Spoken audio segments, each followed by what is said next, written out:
Chapter 308. The Snake Lord's life was even more pitiful than Fong Yen had imagined. He didn't even know who his parents were.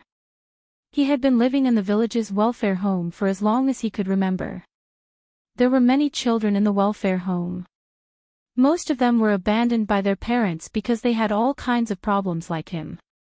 It was only when he was there that he didn't encounter discrimination and ridicule, at least not from his peers. However, they had to be beaten up by the director. The director was a fat middle-aged woman. When there were outsiders, she would talk to them with a kind face. Her voice was clear and her plump face was full of smiles. She would even personally help them wipe the rice off the corners of their mouths. However, when those kind donors or university students who used their spare time to show their love left, she would change into a different person. She would either beat them or scold them. Many children didn't resist because they didn't know what resistance was. They were stupid and couldn't react at all. 2 of them didn't even know how to cry. No matter how they were beaten or scolded, they just stood there and laughed foolishly. They didn't even know how to wipe their mouths. The younger sister wasn't the Snake Lord's biological sister. She was also adopted by the welfare home. She was dark and skinny. Her name was Little Bean Sprout. Once, when the director was beating Little Bean Sprout with a feather duster, the Snake Lord bumped into the director from behind. The director and her dark and fat husband shouted that they were going to drown the 2 of them in the pond. From then on, the 2 of them started their own lives. Fortunately, there were many strange people in Xiangxi. The Snake Lord was found and adopted by his master, One-Eyed Layman. Little Bean Sprout also had a place to stay. One-Eyed Layman didn't treat the Snake Lord well, but he wasn't bad either. Most importantly, he taught the Snake Lord everything he knew about controlling snakes. He thought that the Snake Lord was a genius. The first time the Snake Lord heard the word genius was from his master. He never thought that someone would think that he was a genius. When the Snake Lord was a teenager, One-Eyed Layman left and never came back. As a result, the Snake Lord only had his younger sister as his family and the poisonous creatures he raised in this world. If it wasn't for his sister, no one would care that he was alive, and no one would know that he was dead. He had come to this world, but many people did not know of his existence. Like those trees or rocks, he could also be a green-skinned snake. He would not leave any memory in people's minds. "I will only live if my sister is alive," said the Snake Lord. "If my sister dies, I won't live alone. So, I want to make a deal with you. Only if I'm alive will I have a chance to save my sister." Fong Yen looked at the triangular eyes of the Snake Lord lying on the deck and said, "If that's the case, I might as well kill you. When those people find out that you're dead, they'll kill your sister too. You'll still be together, isn't that good?" The Snake Lord was once again rendered speechless. "I don't care how pitiful you are, and I don't care how much you love your sister. You killed me twice, so I'll kill you twice. That is, if I can do it," Fong Yen coldly said. "Of course, why don't you tell me the details of your deal? If I happen to be interested, you might be able to keep your life. In my eyes, your life is worthless, but because you killed me, I want to kill you, and you're worth tens of thousands of gold coins. So, if your offer isn't enough to tempt me, then the deal is off. Do you want a snake slave?" The Snake Lord asked in a hoarse voice. "Snake slave?" Fong Yen was surprised. He stared at the Snake Lord with a burning gaze and asked, "Are you willing to be my snake slave?" There was a record of the Snake Lord in the Hundred Eras classics, born in Xiangxi, the king of snakes. The flame of inheritance is passed down from generation to generation. Only when the old Snake Lord dies will a new Snake Lord be born. If they are willing to respect humans as their master, humans will be able to command hundreds of insects. Unfortunately, there was no detailed description of how to make the Snake Lord a snake slave. This must be a secret of the Snake King clan. Yes, the Snake Lord firmly said. Because I want to live, I want to save my sister. As long as my sister is alive, I am willing to be your slave, a bloodthirsty poisonous beast that kills and burns enemies for you. If my sister dies, then I will explode and die to accompany her. The great Snake Lord will not accept any human's orders. This is a choice that goes against my nature. Fang Yan exerted force with his foot, causing the Snake Lord to think that his head was about to be separated from his lower body. Fang Yan said with a look of disdain, "What bullshit, Snake Lord. You think you're the king of snakes just because you know how to play with a few snakes and raise a few toads. You're being stepped on by me and your life is hanging by a thread, yet you don't see your subjects coming to save you. Don't think of yourself as important, you're nothing but an ugly monster that plays with snakes." What? You don't like what I have to say? You're angry. You want to kill me. You want to explode. Come on, be angry. Kill me. Explode. The Snake Lord's chest was heaving up and down, breathing sounds were coming out of his mouth and coming in again. Greedy, cunning, vicious, going back on your word, and saying things that are as untrustworthy as farts. You have a strong ego, so the lives of others aren't precious. You kill people at every turn, yet you can't stand it when people call you ugly. Who do you think you are? I only need to lift my foot to kill you. That's no different from stepping on an ant. Kill me. Hurry up and kill me, the Snake Lord shouted with a cruel voice. The Snake Lord was an impatient person, he couldn't stand such humiliation and humiliation. See, even killing you is up to me to decide, Fang Yan sneered. Now you know you're not that important, right? You're only begging me to spare your lowly life, don't even talk about making a deal with me. What right do you have to make a deal with me? Tell me. Fang Yan's voice softened a bit. How do you want to become my snake slave? The Snake Lord's triangular eyes hesitated for a split second, but still spoke up. I'm willing to serve you as my master, I swear to obey your orders with my life. I don't believe your verbal promises. At least, I won't believe your words, Fang Yan said. In order to save your sister, you came all the way here to kill a stranger like me. If I let you go now, you might not be able to save your sister and listen to their orders to come back to kill me. Would I do such a stupid thing? The Snake Lord's expression kept changing, but in the end, he gritted his teeth and said, I'm willing to make a blood oath. A blood oath? A blood oath? No need, I don't want your dirty blood to stain my clothes. I'll give you the snake eye, the Snake Lord said. Snake eye. Fang Yan was secretly happy, but didn't show it. What's that? Tell me. If it's not good, then this deal is over. I don't have the patience to keep you company, give me a bit of power, the Snake Lord said.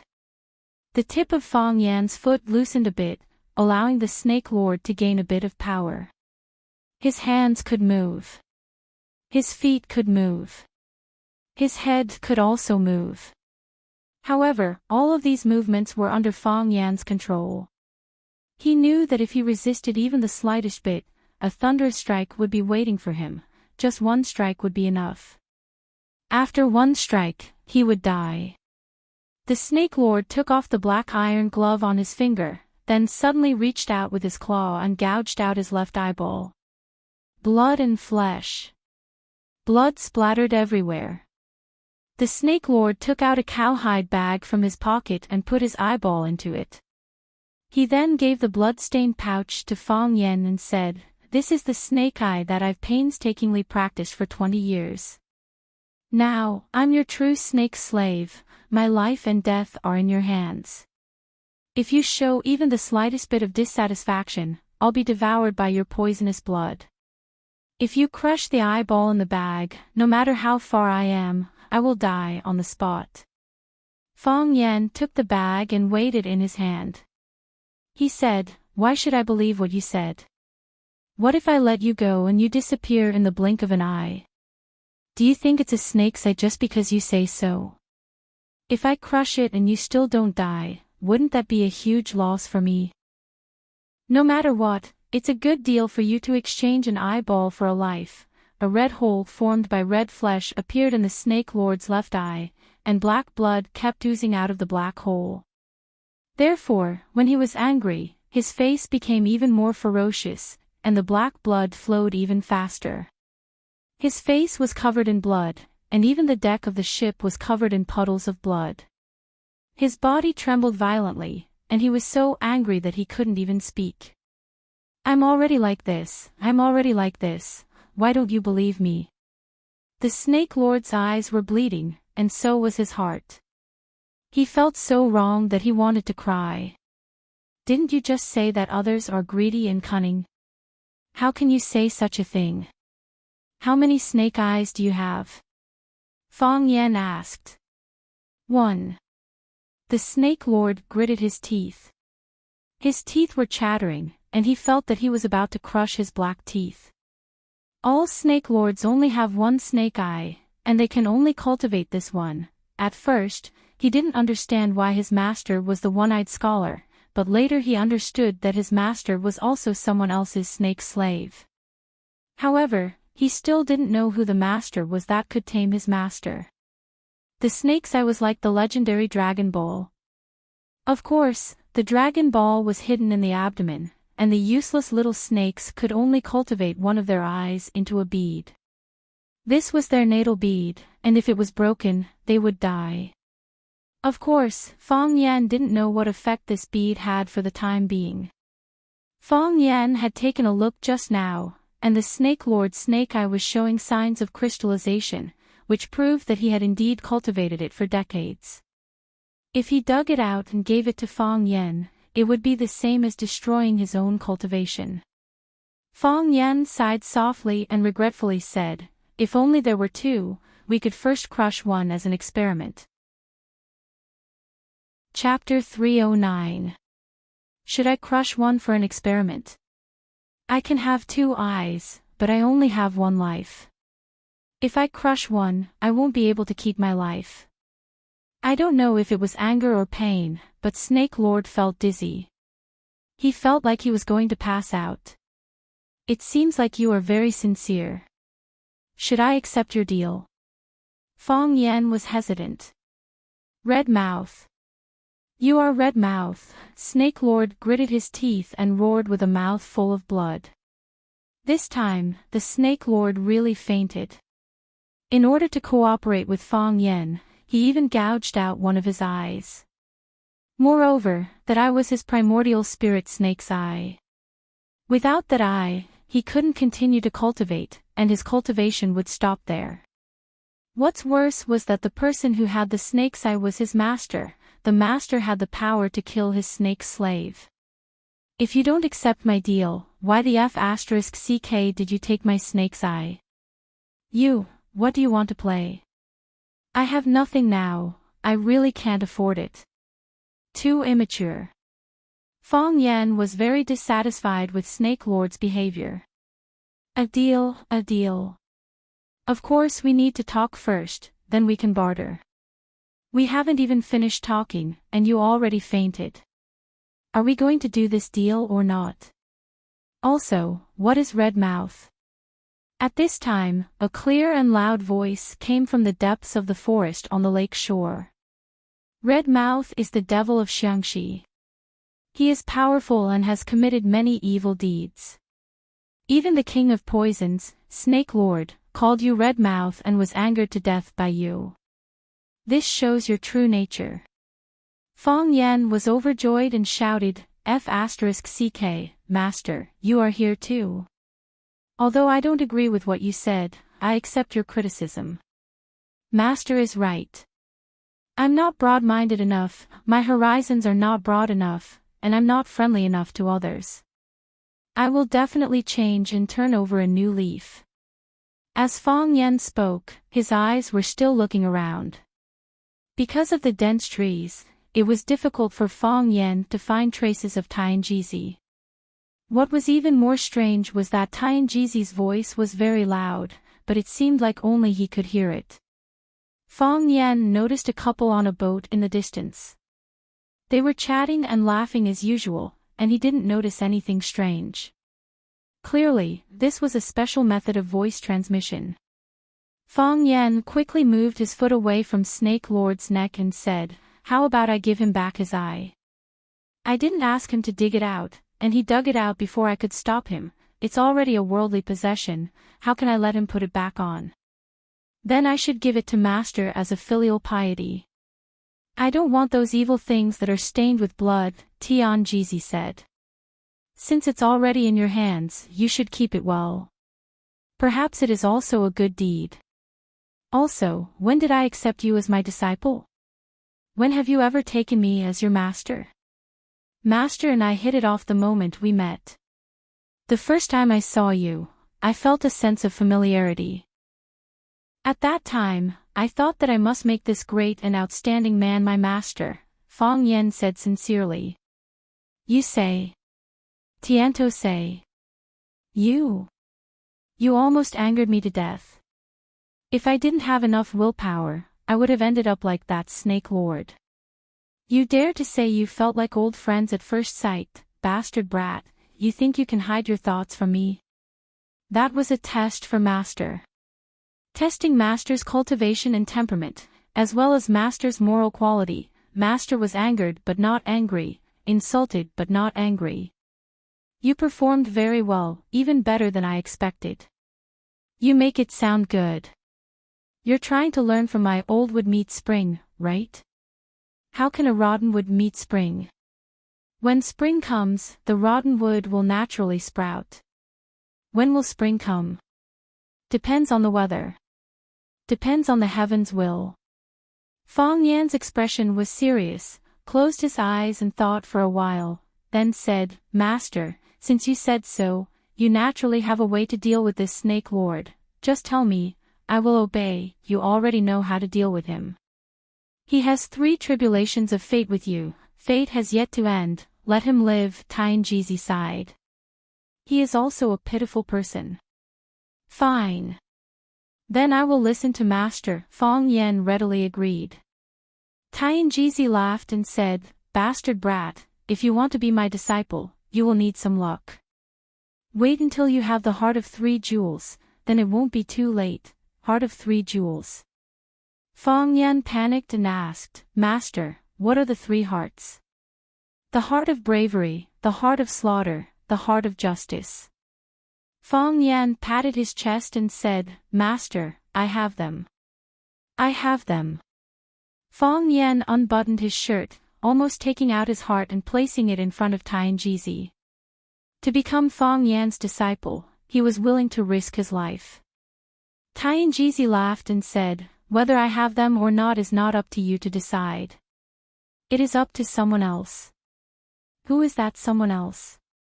"Ask him to examine me, Master, I really do have them. Just accept me, and tell me how a rotten would meet spring. Take care of yourself." Tian Jizi laughed and left. Master, you're really leaving?" After waiting for a long time, he didn't hear Tian Jizi's reply. "What are you laughing for? I asked you a question, but you didn't even want to answer. Do you have the air of an enlightened master?" Fong Yan angrily said. He was currently facing a bottleneck, thinking about it day and night, wanting to improve his cultivation. If he could comprehend the rotten wood meet spring technique, he would be able to push down the wall of illusions in front of him and step into the unknown place. That was the world that even the old drunkard was painstakingly searching for. Thinking that he might be able to walk ahead of the old drunkard and Yuro, Fong Yan's heart was burning. "Bastard!" Tian Jizi's voice suddenly came. At the same time, Fong Yan felt a strong force slapping towards the boat. Fong Yan didn't dare to block it, letting the force blow his boat towards the west bank. Clang! The boat crashed into the stone wall on the shore. Fong Yan had already hugged Jiang Qin, whose sleeping acupoint he sealed, in his arms. As for the Snake Lord, with his constitution, he probably wouldn't care about such a degree of injury, right? "Master," Fang Yen stood on the boat and shouted. No one answered. Master, still no one answered. Fang Yen finally relaxed. That Taoist priest must have really left this time. He's too cunning, he actually backstabbed me. Is there any trust between people? When Jiang Qin woke up, he was lying on a bench in the park. The moonlight was cool, and the chill was rising from the ground layer by layer. In the dark forest, there were birds and insects chirping, as well as the footsteps and whispers of tourists in the distance. Strangely, there were no mosquitoes. Not a single mosquito or insect appeared around Fang Yen and Jiang Qin. Fang Yen thought for a bit and understood. That was one of the effects of the Snake Lord's eye. Snakes were highly poisonous, and the Snake Lord's eye was the king of poisons. Now that it was in the leather bag in his arms, the smell and deterrence it emitted was not something that could be resisted by a few insects. Fang Yen thought that the Snake Lord's eye was really a good thing. If he cut it into 10 or 20 pieces and gave one piece to his grandmother, one piece to his grandfather, one piece to his grandparents, one piece to his parents, and all his relatives, it would be an excellent medicine to repel mosquitoes and poisons. He just didn't know if the Snake Lord would feel pain. Jiang Qin's long legs were placed on the chair, but her head was resting on Fang Yan's thigh. Her shoulder was covered with a coat. It was the coat that Fang Yen took off. Jiang Qin suddenly jumped up and exclaimed, "Toads, so many toads." Fang Yen pressed Jiang Qin down on the chair and said with a smile, "The toads are gone. We are safe now." Fang Yen was worried that Jiang Qin would see too many bloody things, so he hit her sleep acupoint before the Snake Lord appeared. When Jiang Qin woke up, her consciousness was still the same as before she fainted. The afterimage of the toads was still overwhelming in her mind. Jiang Qin calmed down and looked at Fang Yen with concern. "Are you okay?" "I'm fine." "Where are the toads?" "I drove them away." "That's scary." Fang Yen smiled and looked at Jiang Qin. "I'll take you back." Jiang Qin was silent for a while, then she stood up happily and said, "Okay." The two of them got up and stopped a taxi at the entrance of the park. They rushed to the urban village where Jiang Qin's family lived. They got off at the entrance of the alley. The teacher and student walked toward the same destination one after another. Fang Yen stood at the door of Jiang Qin's courtyard and waited for Jiang Qin to come over. He said with a smile, "Forget what happened today. I won't go in." "What happened today?" Jiang Qin asked with a smile. Fang Yen smiled and said, "I won't see you two off tomorrow. Yuan Lin and I will wait for you in Yanjing after the holidays," Jiang Qin said. "If you don't come, we won't go back." Fang Yen smiled and said, "Then stay in Yanjing for the new year." Okay. Jiang Qin was excited. "Let's go to your house for the new year, okay? Will your parents be very happy? They will say, 'Yo, whose girl is so beautiful?' Ha ha ha." Fang Yen shook his head with a wry smile and turned to leave. Jiang Qin stood behind him and shouted, "Mr. Fang." Fang Yen turned around. Jiang Qin shook his arm and said, "Remember to wear the watch." Fang Yen raised his arm and showed the watch given by Jiang Qin. He said, "I'm wearing it." "Good night," Jiang Qin said happily. He opened the door and ran in. On the plane. In business class. Jiang Qin and Yuan Lin were wearing a black and white sweater, wearing colorful hats and a wide scarf around their necks. They looked like two beautiful dolls.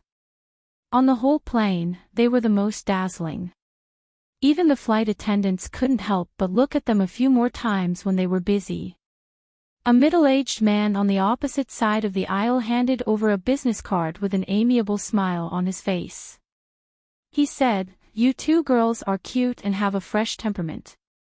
If you want to develop in the entertainment industry, I can help recommend you. By the way, I'm the director of All Big Stars. My surname is Huang and my name is Wei. Sister Lee grabbed the business card with her chubby hand and said with a bright face, "Are you really a director? Do you think I can go up? I can sing and do yanko. If you don't believe me, I can sing a song for you first. You can help me test." Chapter 310. There were Bo Lu in the world, and then there would be 1,000 Li horse. Bo Lu was common, but 1,000 Li horse was rare. This was what Huang Wei felt after working for many years. There was no lack of handsome men and beautiful women in the entertainment circle, but there were very few talented stars. Beautiful women were everywhere, and it was rare to see someone who could sing and act well.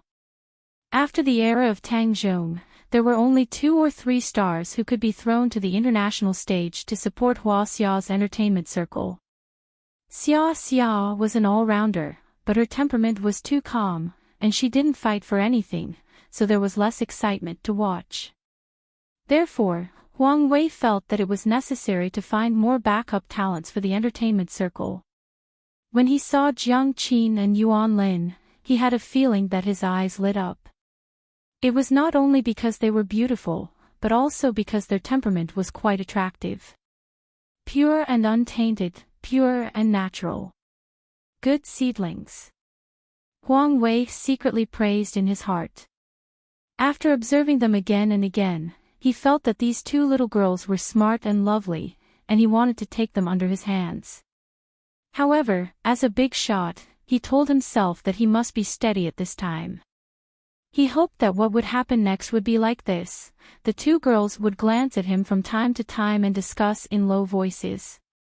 Finally, one of them would take the initiative to greet him and ask if he was Mr. Huang Wei. He would nod his head reservedly and ask if he was Mr. Huang Wei. Then, they would have a pleasant conversation. The 2 girls would express their admiration for him and he would implicitly praise them for their talent. Then, everyone would hit it off. But, why didn't they recognize him? The worst part was that they kept talking to each other with their heads close to each other. They did not even look in his direction. Huang Wei was really angry. Finally, when the plane began to fly, he couldn't help but take the initiative to hand over his business card. He could only be relieved when the matter was settled. A pair of rough fat hands suddenly appeared in front of Huang Wei, and he was so scared that he fell to the ground. His gaze was fixed on Jiang Qin and Yuan Lin. In his eyes, there was only their every word and action, every frown and every smile. Where did this old witch jump out from? Who are you? Huang Wei asked with a bad expression. What he wanted was a young and beautiful girl. Why did you jump out at him? Huang Wei was not satisfied with Sister Li, and Sister Li was even more dissatisfied with Huang Wei. Pervert. This was Sister Li's first impression of Huang Wei. From the first time she saw Huang Wei, she saw this old man staring at her daughter and Yuan Lin. Of course, he mainly stared at her daughter, because her daughter was more beautiful. It was Sister Li's first time to take a plane. She was a little nervous and even a little airsick. So, she closed her eyes and rested as soon as she got on the plane. This was also the reason why Huang Wei completely ignored her. She hardly talked to Jiang Qin and Yuan Lin, which made Huang Wei misunderstand that she was an independent passenger. Although her eyes were closed, but of Sister Li, she was Huang's words. Although, she was be. She. Too, she said. Wei. Li. She insisted on not falling asleep because she wanted to prevent this old man from laying his hands on her daughter. Sure enough, her waiting was not in vain. The old man began to give her his business card. Without a second thought, she snatched the name card from his hand. I'm a loyal fan of All Stars. I've watched every episode of your show. Sometimes I watch it when I'm cooking, Sometimes I watch it when I'm washing clothes. If I go out to set up a stall, I watch the reruns when I come back. I love it. Sister Lee's eyes were shining. She said excitedly. Fan. In that case, his attitude couldn't be too bad. If the news of the show's crew scolding the fans was exposed by the media, his personal image and the show's brand reputation would be seriously affected. Thank you for your support. Do you have any good suggestions? Huang Wei wanted to end the conversation with her because he didn't know what to say to this arrogant woman. I do have some good suggestions. All Stars is a good show, but it's a little out of touch. Your advertising slogan is that anyone can be a star. You also say that anyone who stands on the stage to participate in the talent show is a big star. But look, they're all handsome men and beautiful women. Isn't it fake? What kind of people are watching TV? They're all aunties like me. But has any aunties ever performed on stage? Has any aunties ever entered the top 8? Not to mention the top 4 and the champion. Auntie, this is our mistake. We will definitely correct it. Huang Wei explained. Who would want to watch a group of aunties on the stage? He had to think about the efficiency of the show. It's good that you will correct it. My suggestion was not in vain. Sister Lee nodded happily. I'm not only your fan. I'm also a singer who has dreams and pursuits. I want to show my ability in the entertainment industry. Why don't you package me first? I won't let you down. Auntie, you have to consider this carefully. If the conditions are suitable, we will take the initiative to contact you. How is it not right?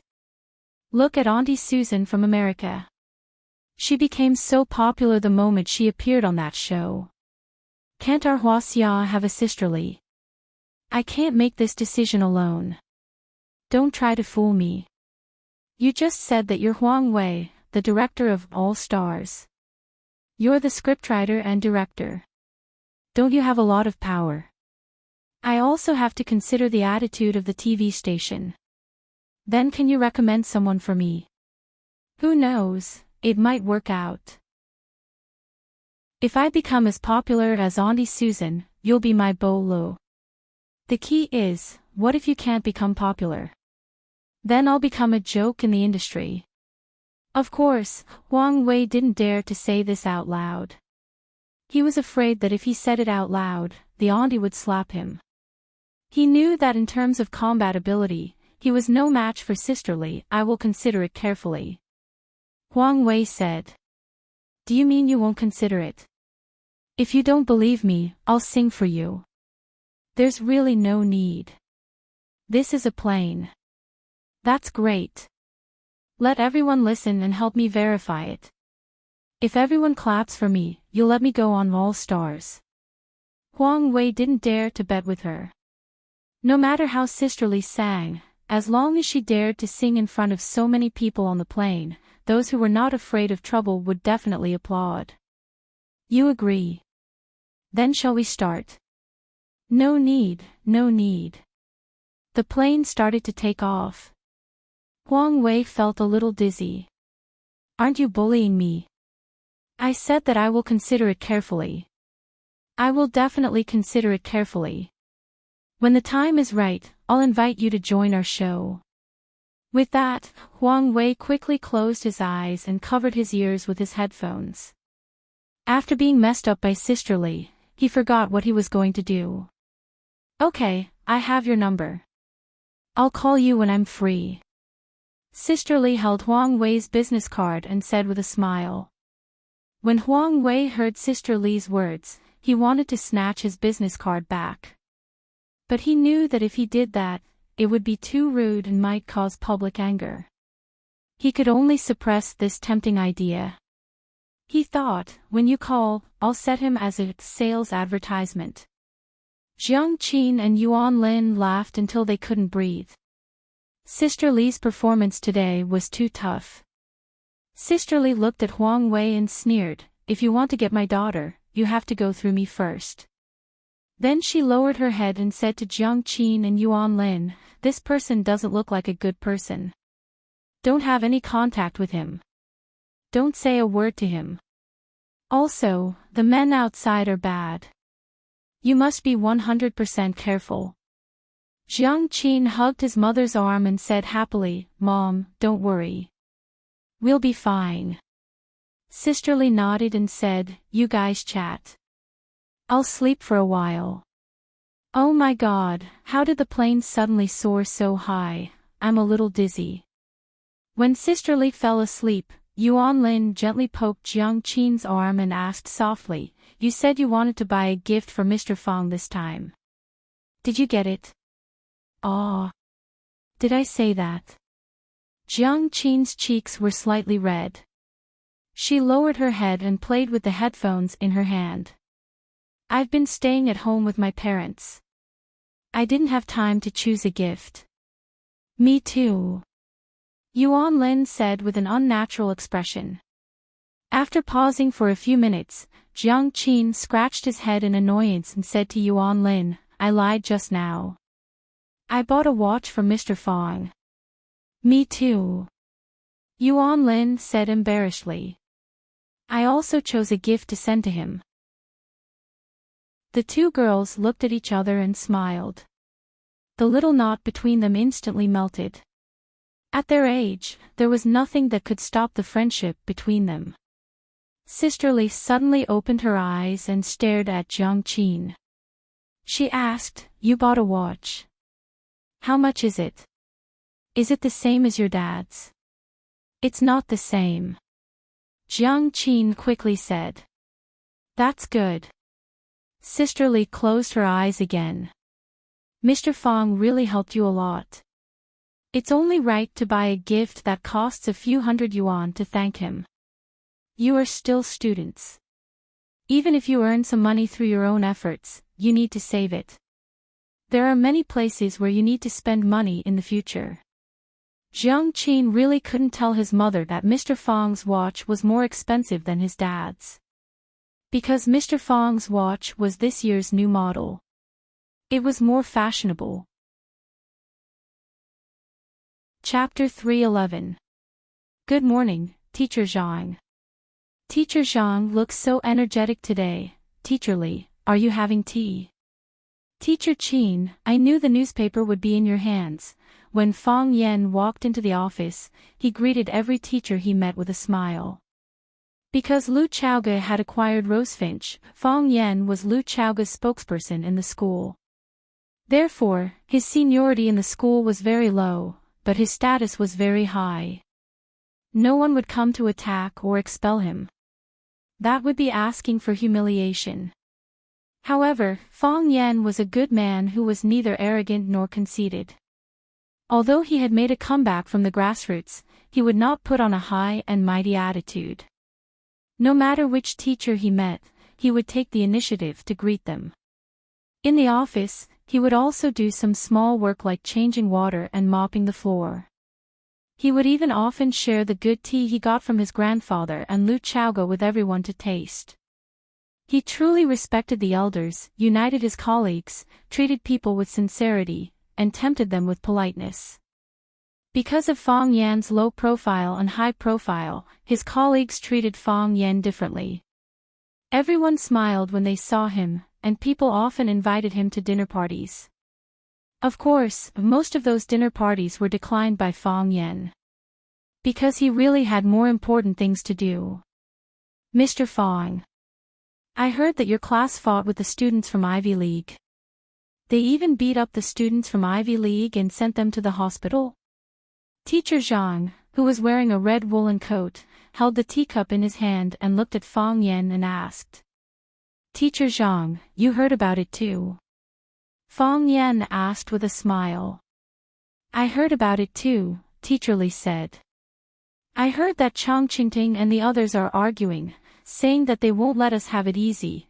I have a university classmate who is a teacher in the Ivy League's key class. It's common for students to have some friction between them.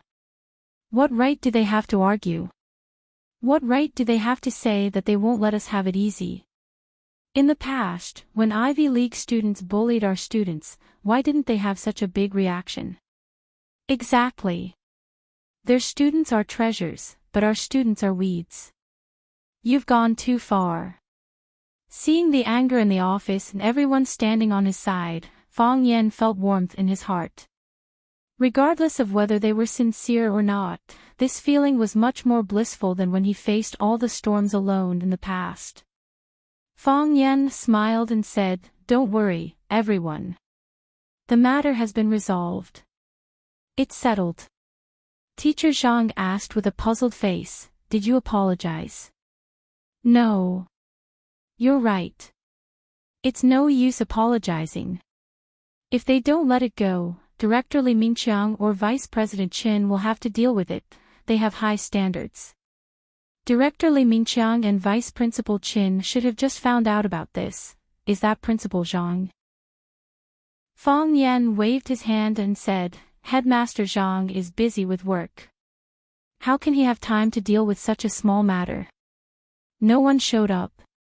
Teacher Li, who was skinny but had always been intelligent, looked at Fang Yan suspiciously and said, "Ivy League is so easy to talk to this time. It wasn't like this in the past." Fang Yan smiled and said, "Maybe they know they're in the wrong."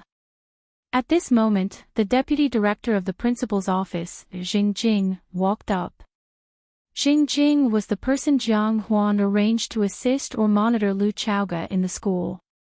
After Lu Chaoga left, Jing Jing became a useless chess piece. Jiang Zhulu gave up on him, and Lu Chaoga wouldn't take him away. Therefore, he became a dispensable person in the office, and his life was very miserable. After not seeing him for a long time, Jing Jing's fat face had lost a lot of weight. He looked at Fang Yan with a smile and said, "Good morning, Mr. Fang. When I came, I thought you weren't in the office. I was going to go to your house. I didn't expect Mr. Fang to come to the office so early." "Mr. Fang never leaves early and is never late," Teacher Zhang said aloud. "That's right. If we can come, why can't Mr. Fang come at such a young age?" Someone added. "You're talking as if Mr. Fang is often not in the office." This attack was even more vicious. There was no problem with Jing Jing's words. If he still had the prestige of the previous deputy director, even if there was a problem with his words, everyone would pretend that they didn't see the problem. However, Jing Jing, who was now hated by everyone in the school, had offended a large group of people because of a sentence to please Fang Yan. That loophole was infinitely magnified. If they were allowed to continue, Jing Jing would become a heinous criminal who would be dragged out and thrown into the frying pan of hell. There was no anger or embarrassment on Jing Jing's chubby face. He just kept bowing to the teachers and said, "I said the wrong thing, I said the wrong thing, should be punished. Before the holidays, I'll treat everyone to a meal as an apology. Everyone in this office, please give me a chance to apologize." Jing Jing's posture was so humbled that no one dared to attack him again. Fang Yan looked at Jing Jing's performance and asked, "What did Director Zheng want from me?" "It's the deputy director." "The deputy director." Jing Jing corrected him seriously. The smile on his face was thick. It could be said that he was joking, but it could also be said that he was very serious about the way he addressed him. After this incident, Fang Yan finally realized Jing Jing's excellence. "Mr. Fang, Principal Zhang asked me to invite you to his office." Principal Zhang Xiaofeng. "Do you know what's the matter?" Fang Yan looked confused. "Something good," Jing Jing said with a smile. "When I went in, I overheard a few words. It was Principal Zhong Dai from the Ivy School who came to apologize. Principal Zhang thought that you should go and show your face, Ivy School apologizing. And it was Principal Zhong Dai of the Ivy School who came to apologize personally. That crazy principal? That Zhong Dai who said that as long as he was in the Ivy School would suppress the Flower City High Middle School." Hiss, everyone sucked in a breath of cold air. All the teachers present were filled with excitement. They felt that this was an exhilarating and gratifying matter for everyone. Fong Yan's eyes were slightly confused, but he immediately understood. For so many years, the Vermilion Bird's results had always been suppressed by the Ivy League, and the Ivy League was extremely proud and arrogant. In many of the exchanges between the two schools, the Ivy League had never shown the slightest mercy, and they had beaten the Vermilion Bird until there was not a single piece of skin left unscathed. The teachers who had worked in the Vermilion Bird for many years or even decades felt that humiliation too deeply. Is there anything more painful than them hurting you and not taking you seriously?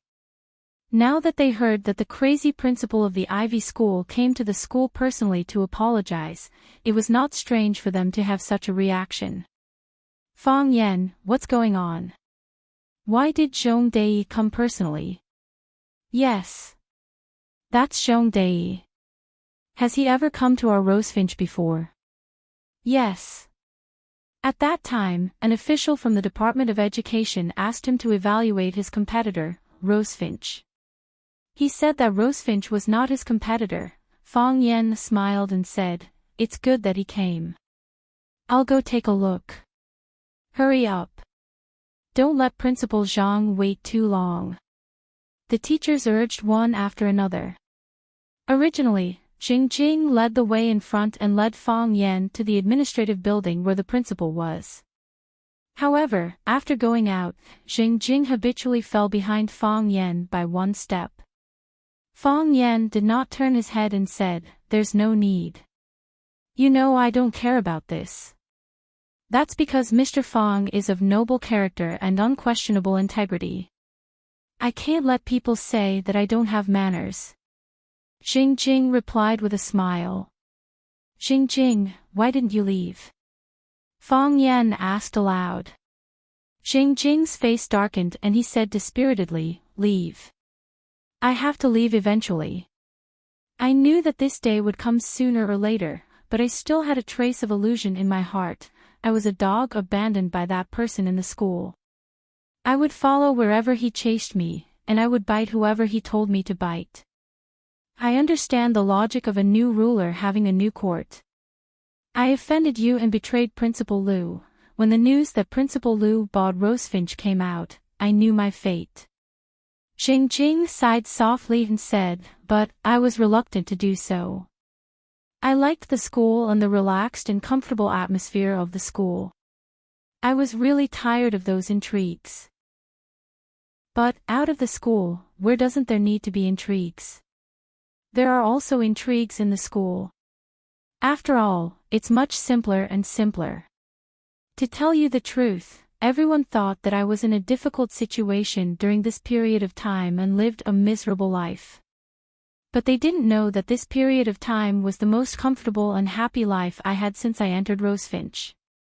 I didn't have to be stuck between Principal Liu and that person. I didn't have to worry about what to do with Principal Liu today. I didn't have to follow Principal Liu all day like a thief. Under Principal Liu's gaze, I often felt that I couldn't breathe. I was a spy, and the place where I was undercover knew that I was a spy. Do you think that kind of life is for a person? Now that Principal Liu left, that person also felt that I had no value and kicked me away. So what if I was laughed at by my colleagues? So what if I listened to a few sarcastic remarks? Compared to that kind of torture before, it was like living in heaven now, so I have been waiting. I knew that as long as you didn't say anything, no one would take the initiative to kick me out. I have been waiting for you to say something. Sometimes I also prayed, hoping that you would forget me, a nobody, and let me idle away in this Rosefinch for the rest of my life. Jing's face was sad and said, "Since you said it today, it seems that I can't hide anymore. I will write my resignation letter today." Fong Yan had already stopped and looked at Jing's performance with a strange expression, saying, "You must have practiced for a long time for this day, right?" Jing looked at Fong Yan with a face full of horror. Was this guy a demon? How could he know everything? Chapter 312. Don't look so shocked. Am I that stupid in your heart? Fang Yan said with a sneer. How did you know? Jing Jing asked with a bitter expression. Your performance just now was exactly the same as the first day I came to Rosefinch. I practiced my expressions and mouth shapes in front of the mirror for a long time, and I think you are no exception. The answer that Fang Yan threw out made Jing Jing feel like he was in heaven and wanted to die. Did he accidentally walk the same path that Fang Yan walked before? Also, you have been deliberately lowering your stance recently. You really did not fight back when you were hit or scolded. When people in the office attacked and ostracized you, you looked miserable but did not argue. Even Principal Zhang could not stand it anymore, and intentionally or unintentionally asked you to do something to prevent you from being completely treated like air. There are so many people in the principal's office. Why did Principal Zhang ask you to come to me? Not everyone has the opportunity to run errands for the principal.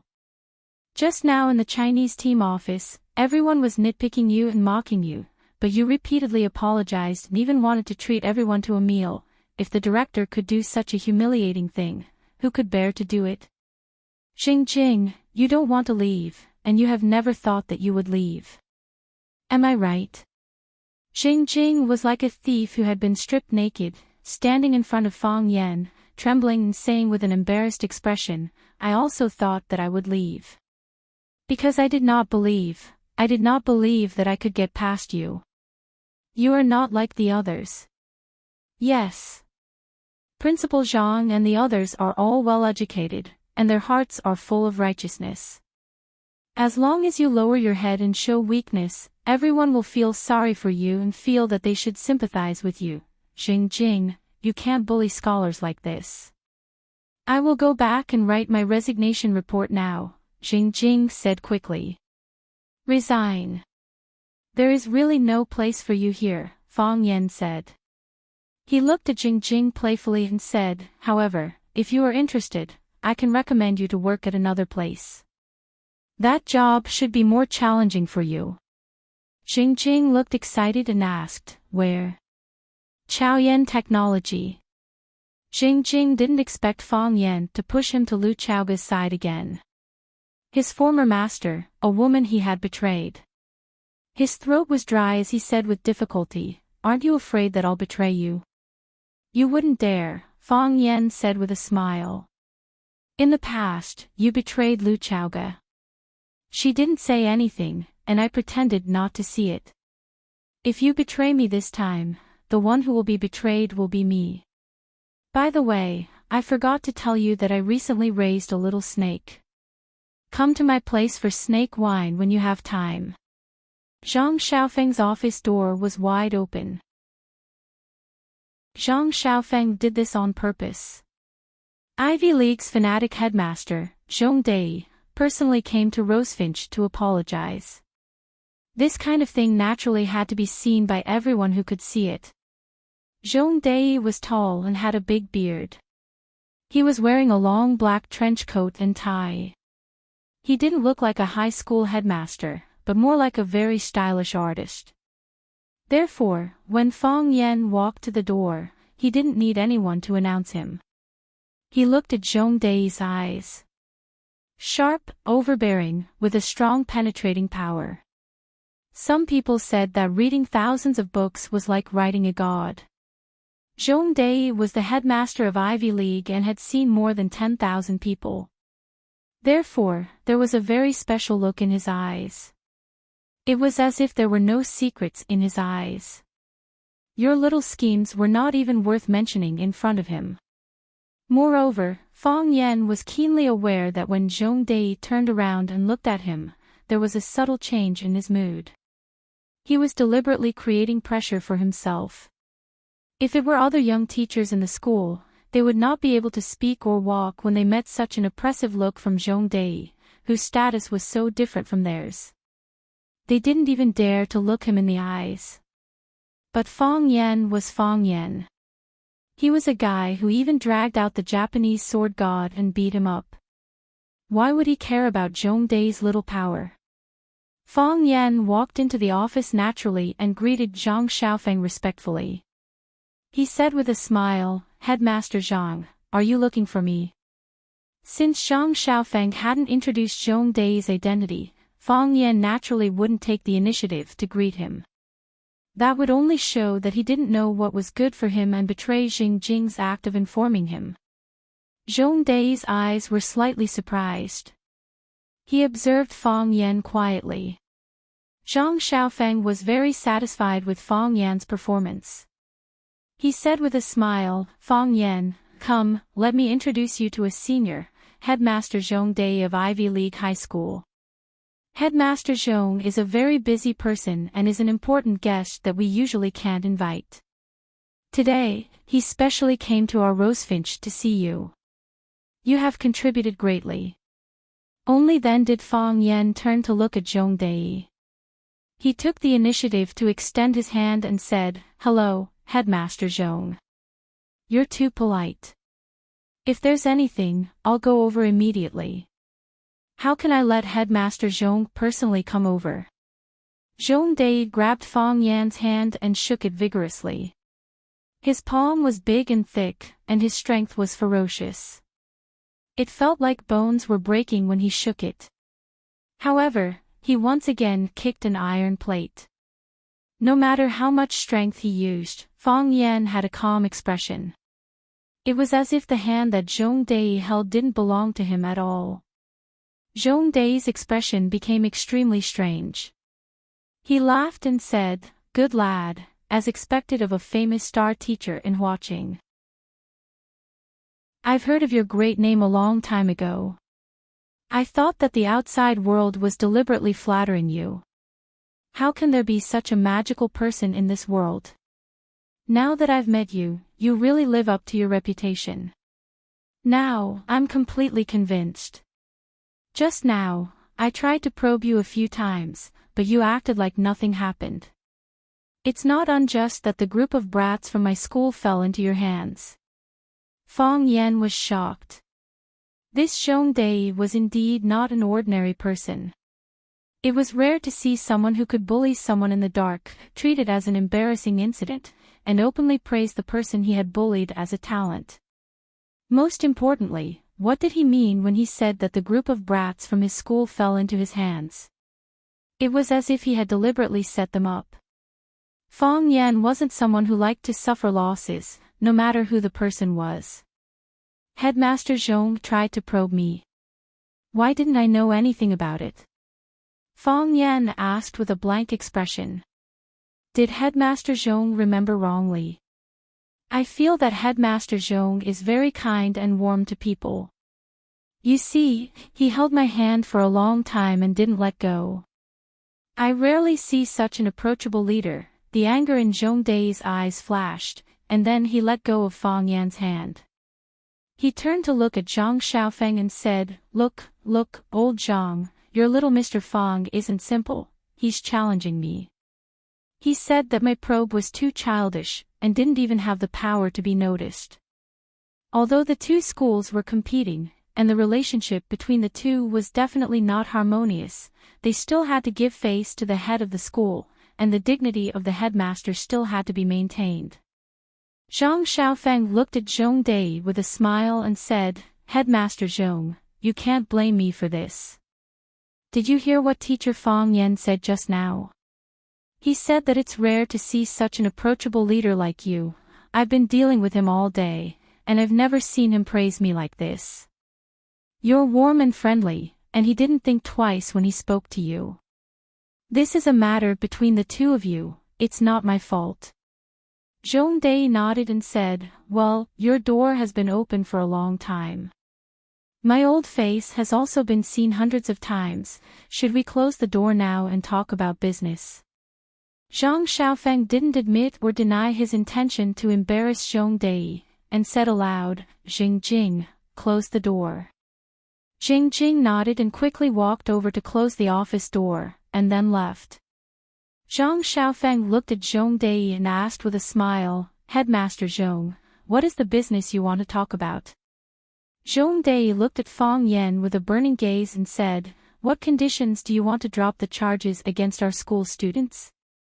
I don't understand what Headmaster Zhong means. Fang Yan said. Zhong Dai's expression was slightly angry, and said, young people occasionally pretend to be crazy to adjust the atmosphere and make people laugh, but if they continue to be silly, it will be disappointing. I really don't understand what Headmaster Zhong means. Fang Yan said again. You don't understand.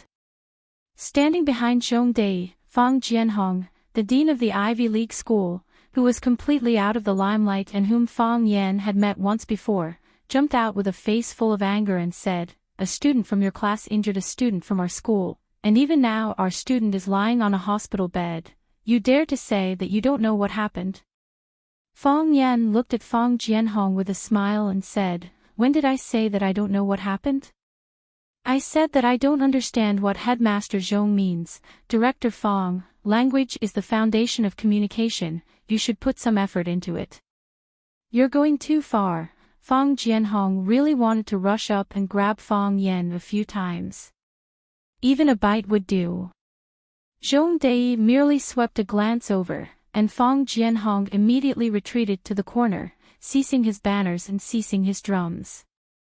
Zhong Dai looked at Fang Yan and said, if you don't understand, I can explain it to you. What I mean is that a student from your class beat up a student from our school, and now the one who is injured and hospitalized is our student. We suffered a loss, and we can bear the medical expenses ourselves. Shouldn't you be lenient when possible? If you continue to tangle like this, it will seriously affect the relationship between our two schools, won't it? Fang Yan looked at Zhang Xiaofeng and asked, Headmaster Zhang, Headmaster Zhong didn't come to apologize. This question was really difficult for Zhang Xiaofeng to answer. If that's the case, then I'll go back first, Fang Yan said. I have 2 classes this morning, and the students are still waiting in the classroom. With that, Fang Yan turned and walked toward the door.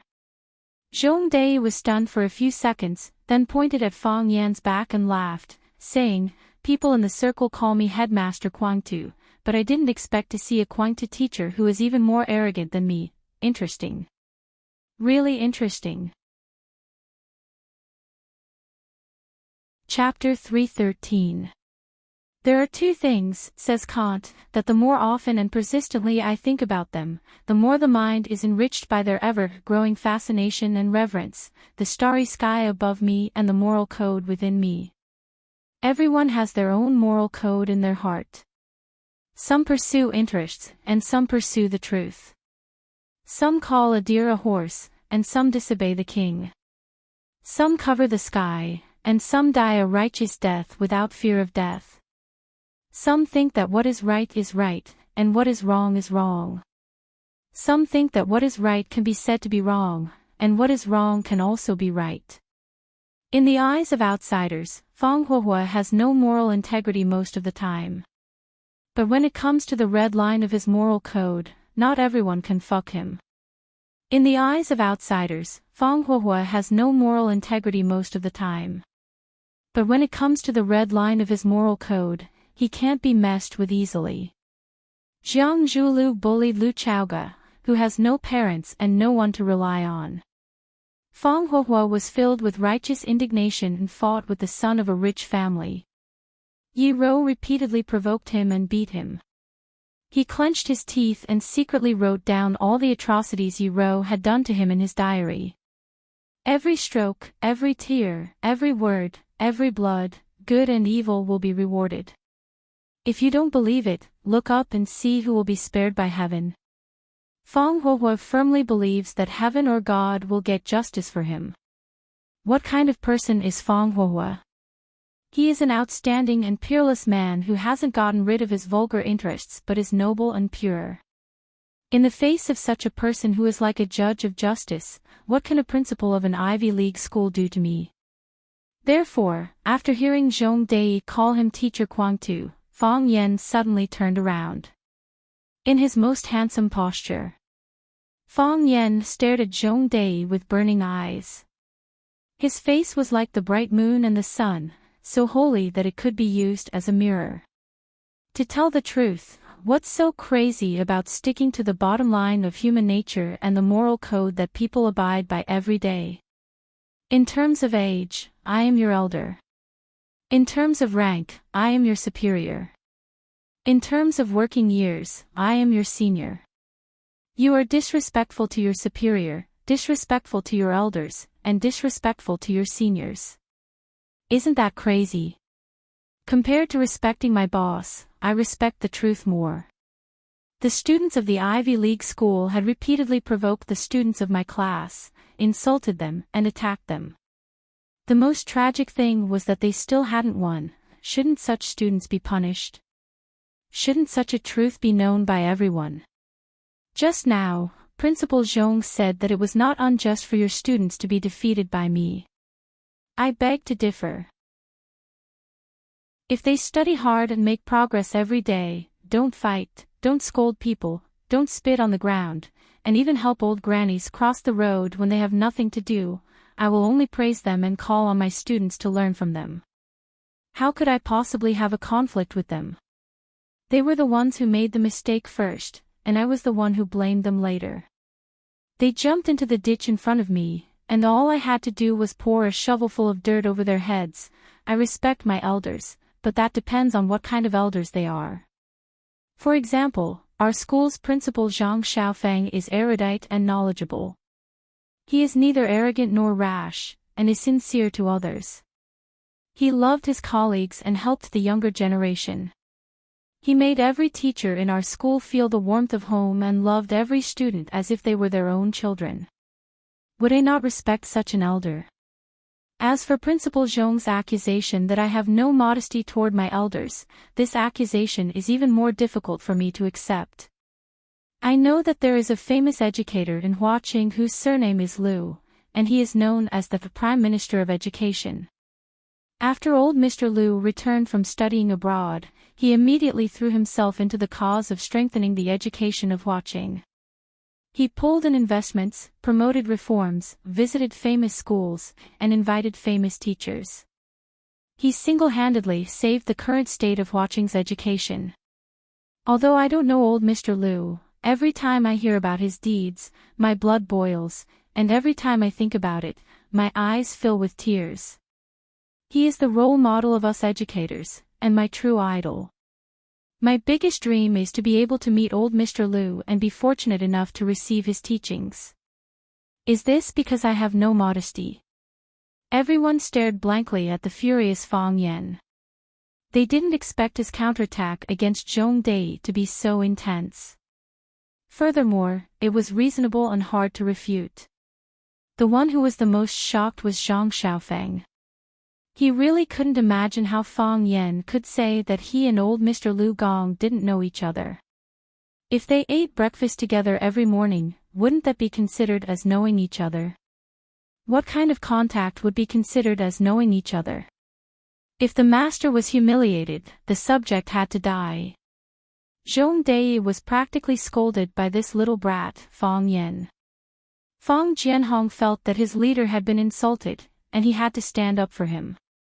However, he jumped out and opened his mouth a few times, feeling as if he had momentarily forgotten what to say. Why couldn't he remember what he wanted to say? Zhong Dai's expression was dark and uncertain, and it changed many times before finally returning to normal. He suddenly laughed out loud, pointed at Fang Yan and said, "Good lad. You taught me a lesson today. Interesting. Really interesting. Looks like I have to say sorry today." Fang Yan looked at Zhong Dai and said, "I don't care if Principal Zhong says sorry or not, because it's not important to me." "Then what's important to you?" "I care more about whether Principal Zhong is sincerely apologizing, and whether he truly feels that his school students have made a mistake." The muscles on Zhong Dai's face twitched. This brat really cared about a lot of things. However, for Zhong Dai to have the status he had today, he naturally had his outstanding points. With a deeply moved expression, he looked at Zhang Xiaofeng with a serious expression and said sincerely, "Principal Zhang, I apologize to your school on behalf of the Ivy League students. It's our fault for not disciplining them properly and causing you trouble." Zhong Dei apologized to Rosefinch on behalf of the Ivy League and expressed his attitude. Zhang Xiaofeng could no longer pretend to be a mute bodhisattva in the middle. If he did that, it would be tantamount to completely falling out with the Ivy League. He hurriedly stood up and pulled Zhong Dei's hand. "Old Zhong, how many years have we been old buddies? Is there a need to be so serious about the matter of a few children?" Little Mr. Fong said it well. "What's right is right, and what's wrong is wrong. If the children do something wrong, we can't blindly indulge them. When I was young, my mother taught me that if I steal a needle when I'm young, I'll steal a cow when I grow up. If the children make mistakes, we have to work hard to help them correct their mistakes. If we blindly help them hide, what's the use of us teachers?" What Principal Zhong said is extremely right. Imparting knowledge is only one of the reasons. The most important thing is to help the students establish a correct outlook on life and values. Principal Zhang Xiaofeng echoed. Zhong Dei looked at Fong Yan and said, "Little Mr. Fong, we will definitely deal with those students who made mistakes seriously. At that time, we will send you a copy of the handling opinions." Fong Yan hurriedly waved his hand and said, "Principal Zhong, I believe you. Since you said so, I believe that you will definitely deal with it impartially. However, there is one thing that I still need little Mr. Fong to be magnanimous about." Zhong Dei said with a smile, "This matter has been brought to the Education Department. The Education Department has a lot of opinions about the Ivy League. You see, why don't we go together to explain to the Education Department? Let's say that this is just a small conflict between a few students." "No problem." Fong Yan nodded. "We are willing to cooperate with Principal Zhong's work." Fong Yan was willing to accept the Ivy League's request for peace, but he made it very clear that they agreed to do this because of Principal Zhong's face. "Principal Zhong, you will owe the Rosefinch High School a big favor." Zhong Dei looked at Fong Yan with admiration and said, "It's easy to get 1,000 troops, but it's hard to find a good general. Little Mr. Fong is talented. Are you interested in working at our Ivy League? I'm not bragging to you, but in terms of teachers and reputation in the industry, our Ivy League High School is much better than Rosefinch High School. As long as little Mr. Fong agrees, you can lead any class you want. By the way, I still lack an assistant. If you are interested in developing in the field of administration, I'm also happy to see it. What do you think?" Zhang Xiaofeng was furious. He pointed at Zhong Dei and scolded, "Old Zhong, just now you lowered your head and begged for help. Now that the matter is settled, you start to belittle me, Rosefinch, and poach our students." Zhong Dei laughed and said, "Treasures belong to the virtuous. Look at my name, there's a D in it. Who else will he follow if not me?" Zhang Xiaofeng sneered and said, "Old Zhong, I'm afraid you've miscalculated this time." "What do you mean?" "Old Zhong, you've personally asked. I'm afraid any teacher in our school will be tempted to follow you, except for me. But he won't. No matter what you offer, he won't leave." Zhong Dei looked at Fong Yan with a puzzled look and asked, "You signed a long-term contract with them?" "No." "Is the penalty a lot?" "Not really." "Then why?" Zhong Dei was even more puzzled. "Do you think that our Ivy League isn't as good as Rosefinch? Or do you think that I, Zhong Dei, have a bad character and am not worthy of your following?" "Because Rosefinch is his," Zhang Xiaofeng said mockingly. Zhong Dei looked at Fong Yan in shock and said, "Wasn't Rosefinch bought by Lu Chaoge?" Soon, he had a look of realization on his face. He patted Fong Yan's shoulder and said, "Great, great. A talented man and a beautiful woman, a match made in heaven." Fong Yan couldn't help but smile bitterly. Weren't they thinking too much? Old Zhong, what did you say just now? In terms of teachers and reputation in the industry, your school is so much better than Rosefinch. Zhang Xiaofeng didn't forget the pain of Zhong Dai's poaching. Did I say that? Zhong Dai pretended to be confused and said, I said Ivy League and Rosefinch are inseparable, right? Everyone looked at each other and laughed. Chapter 314. When Fang Yan sent Zhong Dai and Fang Jianhong out, after Fang Yan and Zhong Dai finished exchanging greetings, Fang Jianhong walked up to Fang Yan with an awkward expression and said, Mr. Fang, my tone was too harsh that day, and my words were inappropriate. I hope you don't take it to heart. When they first met at the hospital, Fang Jianhong saw that Rosefinch High School had only sent a young teacher to deal with the problem, so he was angry and felt that he had been belittled and insulted. He even threatened to have their head of teaching come over, saying that Fang Yan's rank was too low to negotiate with him. He had just heard Principal Zhang Xiaofeng reveal that Fang Yan was actually the big boss behind Rosefinch High School. Putting this explosive news together with what he had said to Fang Yan last time, he felt ashamed. Fang Yan was a board member of a famous school, and his position as a head of teaching was really nothing in his eyes, right? If he wanted to, he could change a head of teaching at any time. If he had any bad habits, he could even change heads of teaching every day. Even Principal Zhang Xiaofeng loved him, and Principal Zhong Dai was his friend. What he said was really a slap in the face. Fang Yan naturally understood the reason for Fang Jinhong's apology, and said with a smile, Your Principal Zhong has already apologized, so you don't need to apologize anymore. Your rank is not high enough, Director Fang, let bygones be bygones. In the future, let's look at the situation first before looking at the person, okay? Mr. Fang is right, I will definitely learn from this lesson, and look at the situation first before looking at the person in the future. Thank you, Mr. Fang, for your understanding, Fang Jianhong said gratefully. Zhong Dai didn't ask about the reason for the conflict between Fang Yan and Fang Jianhong, because that would only make Fang Jianhong look like a naked clown.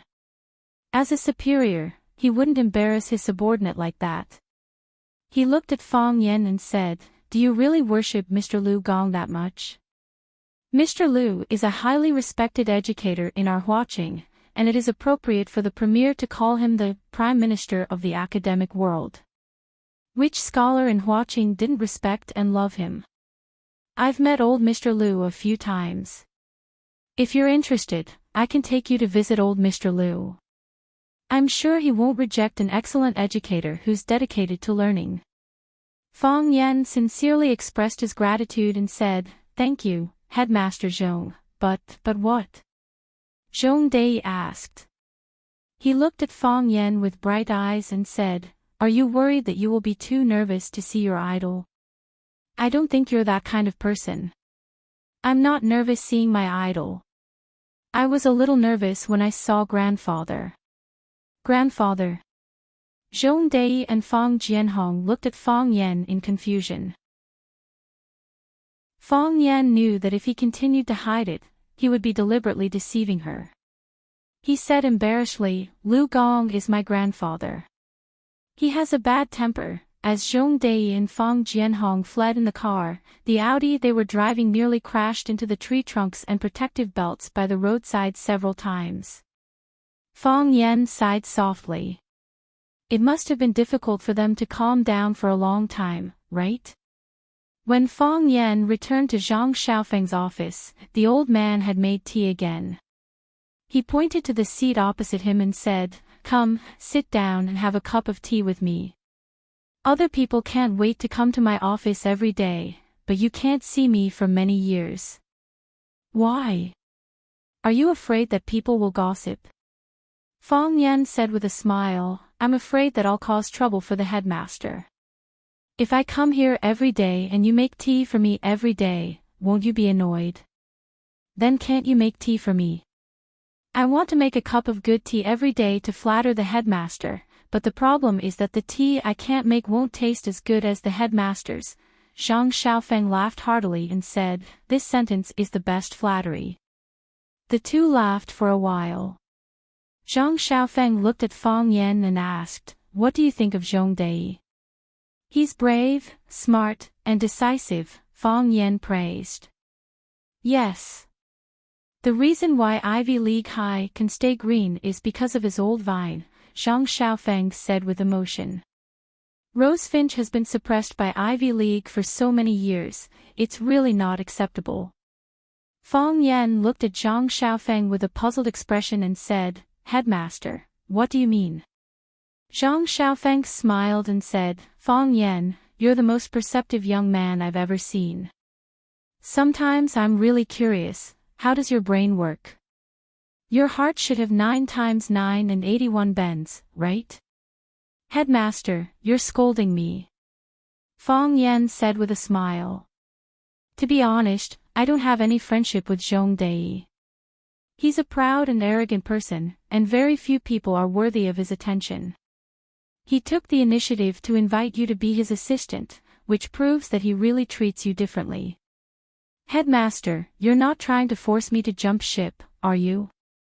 I'm telling you, I'm born under Rosefinch, and I'll die under Rosefinch's dead.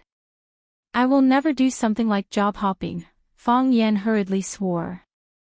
"Zhong Dai, that schemer, would Headmaster Zhang be suspicious of him after he tried to poach him in front of him?"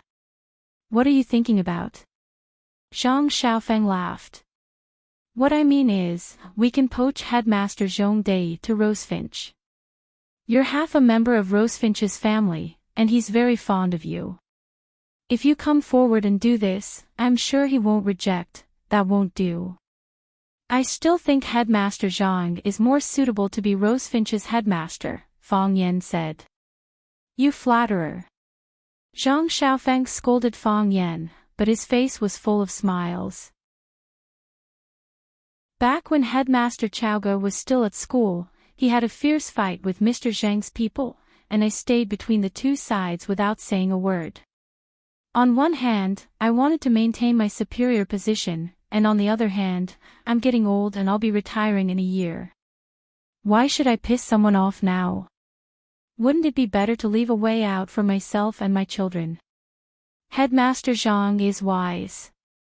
I'd do the same if I were him, Fang Yan said in a comforting voice.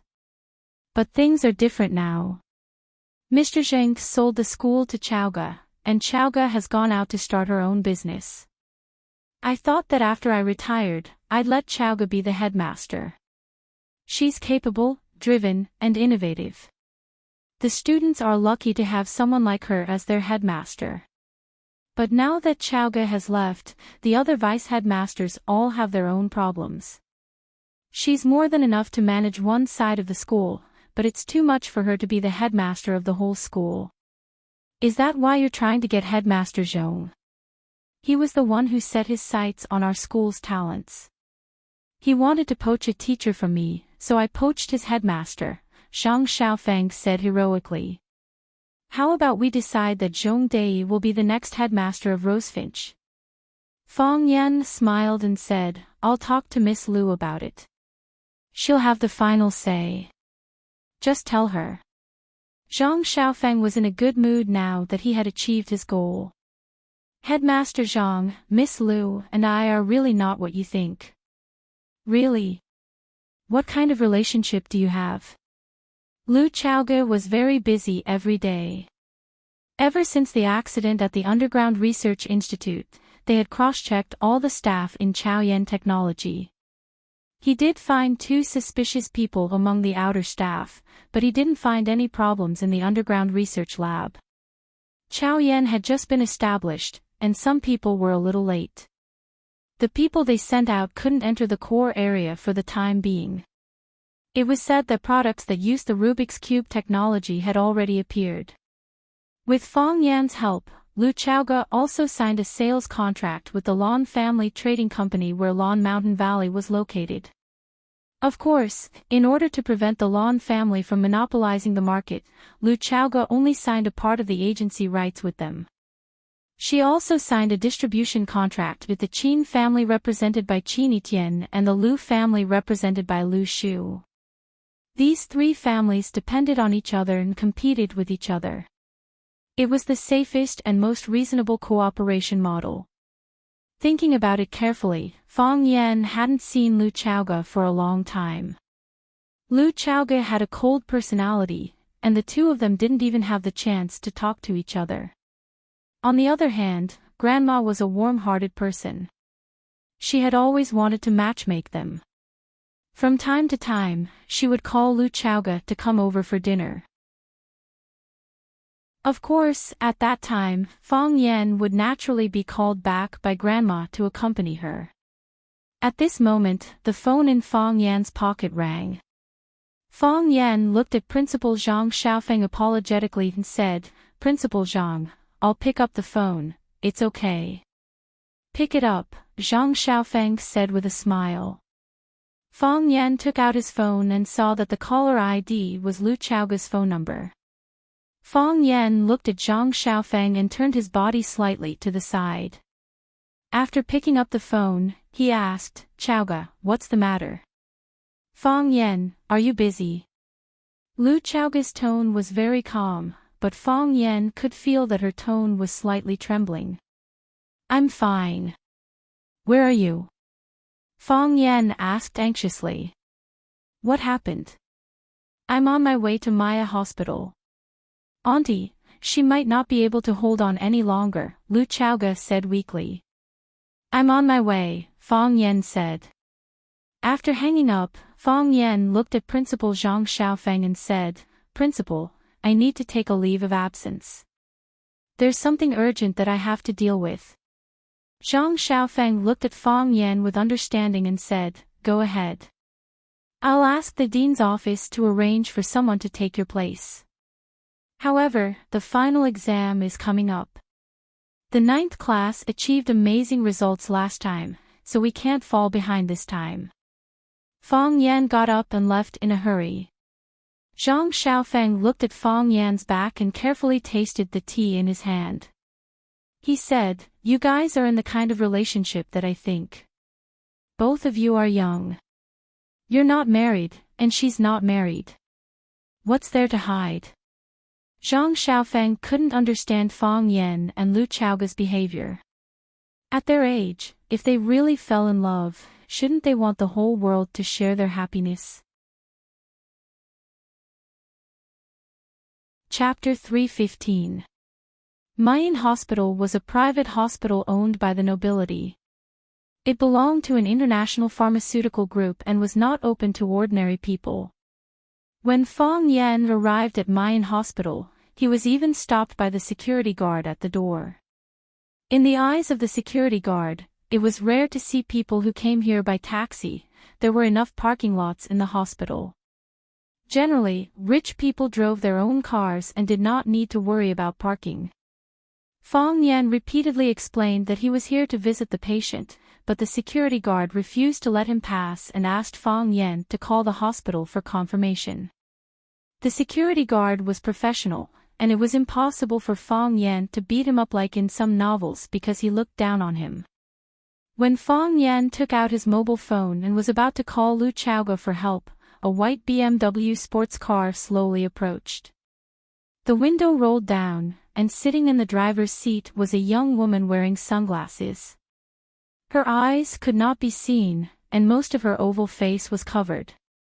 She had long, wine-red curly hair, which looked a little strange. The woman handed over a black card. The security guard took the card and swiped it. He immediately saluted and let them pass. The woman did not drive away immediately. She looked at Fang Yan thoughtfully and said to the security guard, "Let him in. He is here to visit the patient." After that, the car started and rushed inside. The security guard made an inviting gesture to Fang Yan and said embarrassedly, "You can go in." "Who is she?" Fang Yan asked curiously. Hearing Fang Yan's question, the security guard's attitude toward Fang Yan became vigilant again. He said, "You don't know her." "Of course I know her. I just want to ask if you know her. Fong Yan made up a story. She is my cousin. Her name is Hebe. I don't know who she is, but that lady is the most distinguished black card member of Mayan Hospital, the security guard said respectfully. Fong Yan felt sour in his heart and said angrily, "What's so great about a VIP in the hospital?" After that, he strode over to the inpatient department of Mayan Hospital. Fong Yan saw Lu Chaoga in the ward and also saw his aunt lying on the bed. Little Aunt had an oxygen tube inserted into her nose. Her breathing was rapid and her heartbeat was weak. She seemed to be in a very bad condition. The doctor was busy injecting all kinds of expensive liquids into her body, and 2 nurses were recording her vital signs. Lu Chaoga stood at the entrance, her eyes sad like an injured lone goose. Fong Yan stood behind her. He wanted to say something to comfort her, but he couldn't say anything. Most of the time, the power of words was rather weak. Originally, I had already given up all hope. I thought that I no longer had any family in this world. The only thing I can inherit is hatred. Lu Chaoga took the initiative to speak. When Auntie suddenly contacted me, I thought it was another scam. Because for so many years, I had experienced too many scams. I even woke up in a scam every day and fell asleep in a scam. I felt that I couldn't hold on any longer. I even thought that if it wasn't for hatred that kept me going, I might have died a long time ago. Fortunately, she is indeed my aunt. Although she has changed, I can't recognize her. We also quarreled, and I opposed many of the decisions she made. But I knew in my heart that everything she did was for me. She is the family that loves me the most in this world. She lives for hatred and lives for me. If there is a ray of light in her life, it is me. Lu Chaoga remained extremely calm from beginning to end. There was no panic, no tears, and there was not even a hint of a breakdown on her face. However, Fong Yan could feel the despair from the depths of her bones. In this world, she is my only family, Lu Chaoga said in a hoarse voice. Auntie will be fine. Fong Yan looked at the electrocardiogram and said. Her heartbeat is weak, but not chaotic. Her breathing is rapid, but there is not much noise. The doctor is trying to save her, and they are using very good medicine. There shouldn't be a problem. I'm sorry to invite you here at this time, Lu Chaoga said. But I'm really scared. I'm afraid that if Auntie is really gone, I won't be able to hold on alone. I don't know who to find to help me share the burden. I just need to talk to her, but there is no one. All these years, I really haven't made a single friend. Not a single one. It's not your fault. If I were in your position, I'm afraid I would have depression a long time ago, Fong Yan said. Lu Chaoga lived in the Jiang family since she was a child. She was wary of the Jiang family and had a deep hatred in her heart. Even an outstanding adult would find it difficult to bear such a huge pressure. However, she managed to pull through. In such an environment, how could she still have the mood to make friends? She was afraid that she couldn't help but pour out her heart. She was even more afraid that the people she regarded as friends would betray her. If that happened, what awaited her would be a devastating blow. She knew too well what kind of people the Jiang father and son were. They were the most ferocious carnivorous beasts in the world. Fong Yan reached out to hold Lu Chaoga's hand and said, "You don't need to apologize. Shouldn't a friend stand behind you at this time? I've already asked for leave and will stay here with you. I'll leave when Auntie is out of danger. I owe you too much. You've also paid me back a lot. I'm a billionaire now," Fong Yan deliberately teased, trying to divert Lu Chaoga's attention. The doctor injected the small bottle of medicine into the large bottle and watched it flow into the patient's body. Then, he took off his gloves and walked towards Lu Chaoga. The patient's condition is very critical. When he was sent here, he was already in shock. If we were a few minutes late, I'm afraid we wouldn't have been able to save him. The patient's body is so weak. Why not stay in the hospital for treatment? I'll think about it, Lu Chaoga said. The patient will wake up in a while. When she calms down, you can talk to her for a while. But try not to disturb her rest. Thank you, doctor. This is what I should do. The doctor smiled at Lu Chaoga and nodded at Fang Yan before walking out of the ward. Fang Yan looked at Lu Chaoga and said, Auntie doesn't want to stay in the hospital. She doesn't want to. She doesn't even want to leave her study, Lu Chaoga said. Recently, her mental state has been getting worse. Ever since the willow tree injured her, her body still hasn't recovered. The anger in her heart has been released, Fang Yan said. She's been hating for decades and preparing for decades just to take down those murderers and take back what your father left for you. Now that you've retreated from Lone to Group and used the Rubik's Cube to establish Chaoyan technology, the tension in her heart has been loosened, so her mental state has collapsed. When her mental state collapses, her body's recovery will be slow. I've tried to persuade her many times. I hope she can stay in the hospital for treatment. But she said that she was a strange person, a savage who should have died a long time ago. She said that she didn't want to go to the hospital and embarrass herself. She wanted to die quietly in her own study, in a place where the sun didn't shine. Lu Xiaoge looked at his aunt, who was as thin as a stick, and said, This time, I must convince her to stay in the hospital. Auntie has already set her heart. I'm afraid it won't be easy to persuade her, Fang Yan said. Lu Xiaoge frowned and asked, What do you have in mind?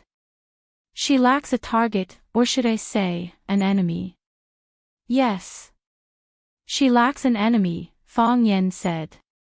We'll help her find an enemy. Xiaoge, a faint voice came. Lu Xiaoge quickly walked to the bed and held her aunt's hand. She leaned her face against her aunt's head and asked, Auntie, you're awake. Take that thing off my mouth, she said softly. Auntie, rest well. Lu Xiaoge didn't dare to take off the oxygen mask. She was worried that her aunt wouldn't be able to breathe without oxygen. Take it off. Auntie insisted. Lu Xiaoge looked at the nurse next to her. The nurse thought about it and said, Then take it off. She wants to talk to you. The nurse went up to help and took the oxygen mask off her aunt's nose. Auntie opened her eyes and looked at Lu Xiaoge. When she saw Fang Yan standing behind Lu Xiaoge, she smiled and said, You're here. Good. Auntie, rest well. We'll talk when you're better, Fang Yan said with a smile. If I don't say it now, I'm afraid I won't have the chance to in the future. Xiaoge is smart and tough. I trust her, Auntie said weakly. Auntie said weakly, The only thing I'm worried about is that she has a cold personality and doesn't know how to get along with others. If I'm no longer here, she'll be all alone in this world. I've experienced that before. It's too pitiful, why would I? Fang Yan said with a smile. Headmistress Lu is very popular at school. Many students like her, and they've even given her a nickname, Goddess Headmistress. She's also the dream girl of all the male teachers. Why wouldn't anyone like her? Little Aunt smiled and shook her head. That yellow and tattered face that could give people nightmares actually gave people a warm and kind feeling at this moment. Her voice was hoarse, but Fang Yan could feel her joy. She said, I don't believe that you didn't come. Now that you're here, I believe it. Auntie looked at Fang Yan and said, She's a poor child, and God owes her too much. I wanted to make it up to her before, but I don't have the chance now. So, I hope you can help me and stay by her side in my place. Worried that Fang Yan wouldn't agree, Auntie explained, I know I'm asking too much, and I'm forcing you. But just like how she called you when I was sick, I can only come to you, because you're the only man we can rely on. Auntie reached out to grab Fang Yan's hand and said anxiously, Promise me, before she could finish her sentence, the arm that she had raised fell down powerlessly. Auntie was gone. Chapter 3:16. Youngest aunt left.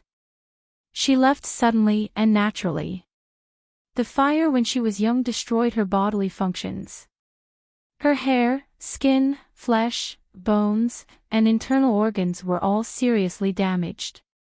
She could hold on until now only because of the hatred in her heart and the expensive medicine provided by the Lu family to help prolong her life. Because of Fang Yan's intervention, they defeated the Lu family's devouring and tore a big piece of fat out of Longtu group. Now Lu Chaoga cooperated with the Qin family, and also united with the Lan family and the Lu family to carry out distribution channels. Her business was thriving, and it was just a matter of time before she surpassed Longtu. The strength in her heart dissipated, and her physical condition plummeted. She could no longer stand up. When Fang Yan felt her pulse for the first time, he knew that the problem was serious, but he couldn't bear to tell the truth to Lu Chaoga. After prescribing the medicine, he didn't even dare to visit youngest aunt again. There was no mourning hall, no memorial service, not even an obituary notice. Because, except for Fang Yan, Lu Chaoga really couldn't think of anyone else to tell to say goodbye to the body. Youngest aunt's body was cremated in Mayan Hospital, and the body became a pot of ashes. All the procedures were run by Fang Yan, and everything was done by Fang Yan. Lu Chaoga didn't say a word, didn't express any attitude, and let Fang Yan take full responsibility. Choosing the day, buying the tomb, making the stone tablet, and finally burying the body, Fang Yan worked hard alone. When the coffin was closed, when the workers painted the tomb wall, the funeral was finished.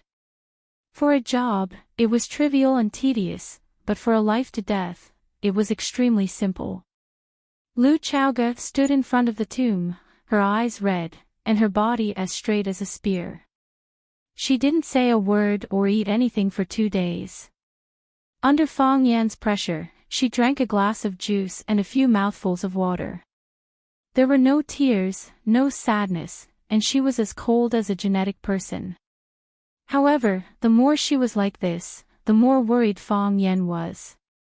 For the current Lu Chaoga, he probably wouldn't even be able to cry, right? As the winter deepened, the sky turned gray. Everyone's gloomy mood was once again covered by a thick layer of dust.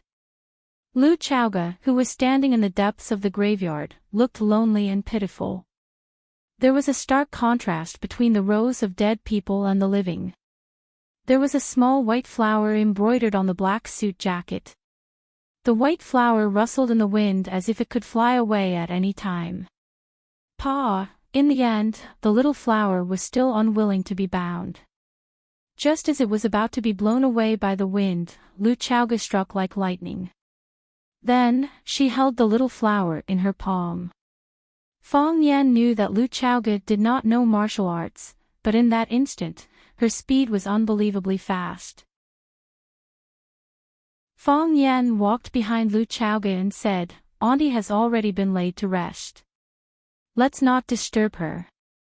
Let her rest well. It's going to rain. Let's go back." Lu Chaoga did not respond. She held the white flower tightly in her palm as if she was holding the most precious thing in her hand. "Why don't you cry for a while, then we'll go back," Fang Yan persuaded. "I heard that it's inauspicious if no one cries when the elderly pass away, and the elderly also feel that they have lost face." Not knowing whether it was because Lu Chaoga's emotions had reached the extreme and caused her to break down, or because she heard Fang Yan's persuasion, she was worried that her auntie would be looked down upon after she passed away. Lu Chaoga really cried. She couldn't stop crying. She cried her heart out. She cried hysterically. She cried until the cuckoo was bleeding. She cried until she was about to stop breathing. Her body was no longer straight. She could not stand steadily. She simply sat down in front of the tombstone, trying to vent all the grievances and grief in her heart. Not only the death of her auntie, but also the death of her father, mother, the disaster that happened to her family, the extremely depressed life when she was a child, the danger in her enemy's house and the intimate battle of wits and courage that she pretended to not know anything. From a girl to a woman, she was really too tired in the past 20 years. Perhaps the heavens were infected by her sadness. The gray clouds began to roll, and the cold wind began to howl. There was no brewing of rain, no warning of the first drop of rain. Suddenly, the downpour poured down, making it impossible to avoid, impossible to guard against. The crying was loud, and the wind and rain were wild. The sky was dark, and the heart of the loved ones was broken. After venting her anger, it was easy to fall sick after being hit by the cold wind and rain. Fong Yan did not dare to let Lu Chaoge go on like this. He hurriedly rushed over and picked her up from the ground, running towards the car in the distance. Lu Chaoge was still sick. Her fever was 39 degrees, 40 degrees, 41 degrees, her body was burning like a stove of charcoal, and Fong Yan tried his best to help her reduce the fever. She was also talking nonsense, saying some things that she had never said in front of others. She shouted, "Mom, where are you? Mom, why haven't you come to pick me up? School has already ended." She shouted, "Dad, don't hide, I saw you." She cried while talking nonsense, her body twisted and rolled, she punched and kicked, and even bit with her teeth. The wind and rain stopped, and a rare round moon appeared in the sky. Fong Yan sat on the bed, and Lu Chaoge finally fell asleep. Lu Chaoge's fever finally subsided after the combination of medicine and physical cooling. Fong Yan did not sleep for the entire night. His heart felt like it was weighed down by a heavy rock. This strong, intelligent, and even cruel woman, from now on, she would have no relatives in this world, right? Just as she said, she had accepted the fate of being an orphan. It was unknown how much tears and courage it took to make such a decision. But, her aunt came out again. She clung to it like a life-saving straw, but God was joking with her. They didn't even have time to get along well, they couldn't communicate normally, she couldn't accompany her all day, and she couldn't take care of her when she was old. She left. The saddest thing was not the despair at the beginning, but giving you hope, and then taking it away without warning. Still leaning on the sleepless night, watching the stars in the sky, still hearing the violin sobbing and teasing, "Why is there only a crescent moon in my sky after this night? There is no news, people are like the bright moon in the sky, they can't have." Fong Yan hummed a song softly, it was one of the songs he didn't know how to sing. He didn't know why he suddenly thought of it, and he sang it so naturally. Maybe it was a sweet dream, or maybe it was because she heard Fong Yan's song. Lu Chaoge's frowning brows slowly relaxed, and her face became peaceful. When Lu Chaoge opened her eyes, the room was dark. When she saw a ray of light in the corner of the window, she realized that the sky was already bright, but the curtains were too effective. There was a slight noise outside, and the smell of cooked corn came in. She stared at the ceiling, quietly enjoying this moment of peace and happiness. Only when someone is with you is home, living alone can only be called a house. The door of the room was gently pushed open, Fong Yan tiptoed in, and happened to meet Lu Chaoge's eyes. Fong Yan was a bit embarrassed and said, "I came in to see if you're awake." He walked to Lu Chaoge's bedside, touched her forehead with the back of his hand, and said, "The fever is gone, I gave you some anti-inflammatory medicine, it shouldn't relapse." He then walked to the window and pulled the curtains, and the curtains automatically closed. Fong Yan said with a smile, "Last night, I tried my best to pull the curtains, then I realized that they would close by themselves with a light touch. They're electric, these things are too advanced, I've never seen them before." Lu Chaoge didn't laugh, she just quietly looked at Fong Yan. She watched him walk over with a smile on his face, watched him touch her forehead with the back of his hand, watched him close the curtains, watched him tell jokes that weren't funny. Fong Yan saw Lu Chaoge's dull expression, so he walked over and asked worriedly, are you okay? Do you feel uncomfortable? Lu Chaoge stared at Fang Yan with wide eyes, and called out, Fang Yan, you know who I am, which means you haven't lost your mind from the fever, Fang Yan said with a smile. How do you feel? Do you feel uncomfortable anywhere? I've made you some corn porridge. Get up and eat something, then drink the medicine I've made. Your body is too weak, you need to eat a few tonics to replenish your vitality. Fang Yan, Lu Chaoge called Fang Yan's name again. Fang Yan looked at Lu Chaoge and said, Go ahead, I'm listening. I'm listening very seriously. Auntie has left. Yes, Fang Yan nodded. Gone. In this world, I don't have a family anymore, Lu Chaoge said. When I'm sad, I don't know who to talk to. When I'm happy, I don't know who to share it with. Even if I make Chaoyan technology the world's #1, I don't even know who I'm trying to prove my ability to. I don't know what's the point of living.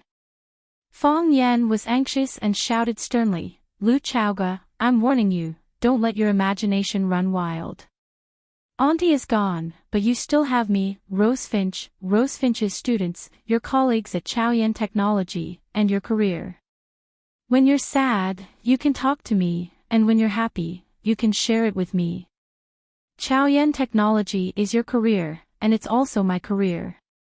If you make it the first in your career, you'll help me make it the first in my career. You'll prove your ability to the world, and also prove my ability to me. So, you must live. You must live well.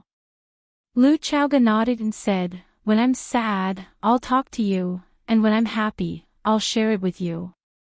I'll help you make Chaoyan Technology the world's #1. Is the corn porridge ready? I smell it. Lu Chaoge got up from the bed and walked to the bathroom in her slippers. Fang Yan stood there in a daze. Something seemed wrong. Chapter 317. Fang Yan's cooking skills were average, but he was good at making porridge. Of course, this was also because he didn't have a better comparison. Lu Chaoge drank 2 bowls of thick corn porridge in a row, not even touching the appetizers that Fang Yan had carefully prepared. After 2 bowls of porridge, Lu Chaoge's pale face became a bit rosier. She wiped her mouth with a napkin and said, When you're done, I have something to talk to you about. Go ahead, I'll listen as I eat, just treat it as a side dish, Fang Yan said. I want revenge, Lu Chaoge said. What? Fang Yan put down the bowl of porridge in his hand and asked aloud. I want revenge, Lu Chaoge said again. Her face was calm and her tone was cold. It seemed that she had already made up her mind. Revenge against who?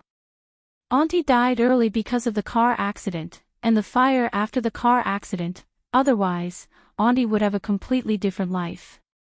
She was a very talented energy expert. Maybe she could have gotten more results in the energy field. She was very beautiful when she was young. There would have been many excellent men who liked her. If she had found a man she liked and married, her child would be about the same age as me by now. But her life became like this.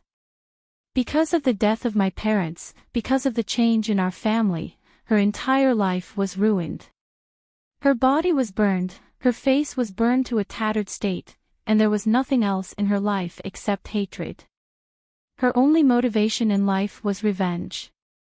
And my father, they were killed when they were traveling abroad.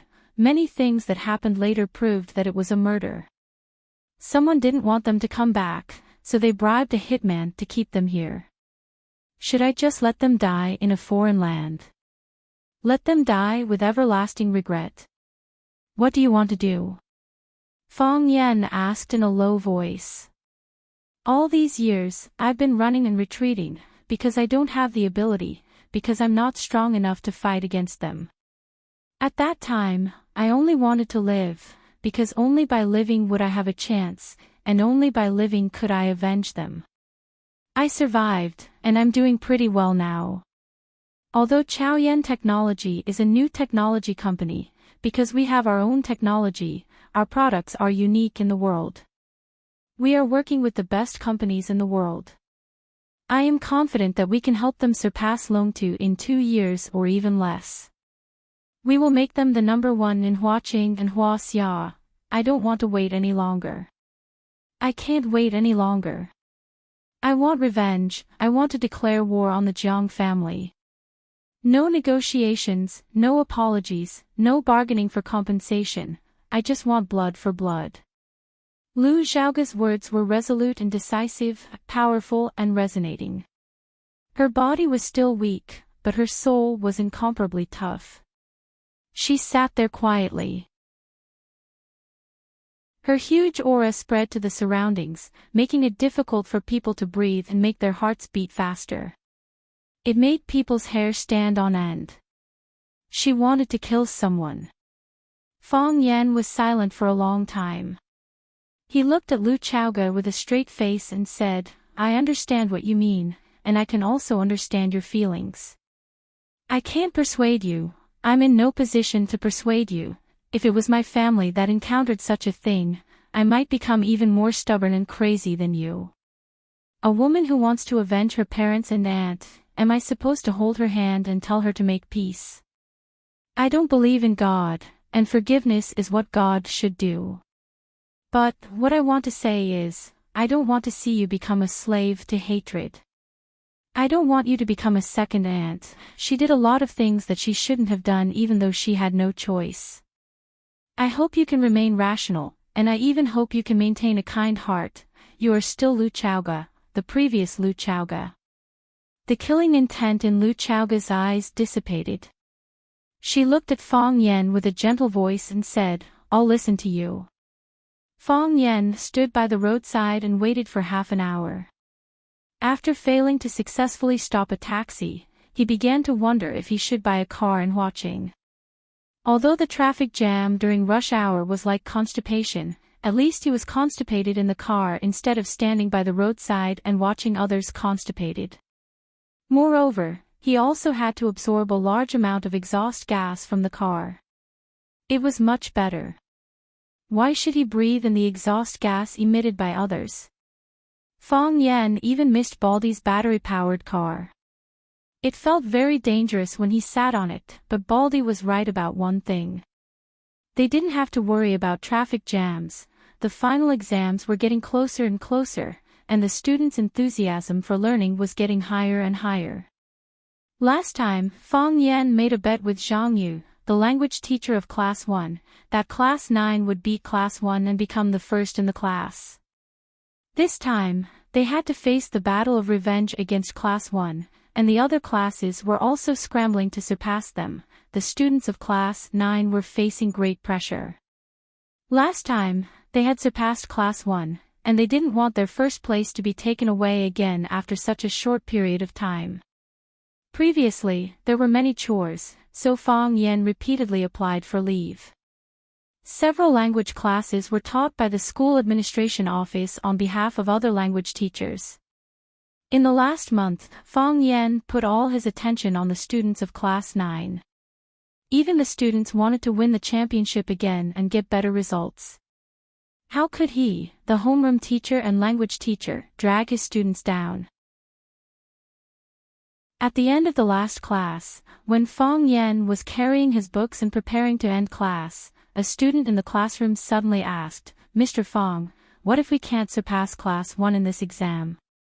Fang Yan retracted his steps and looked at the smiling students below the stage.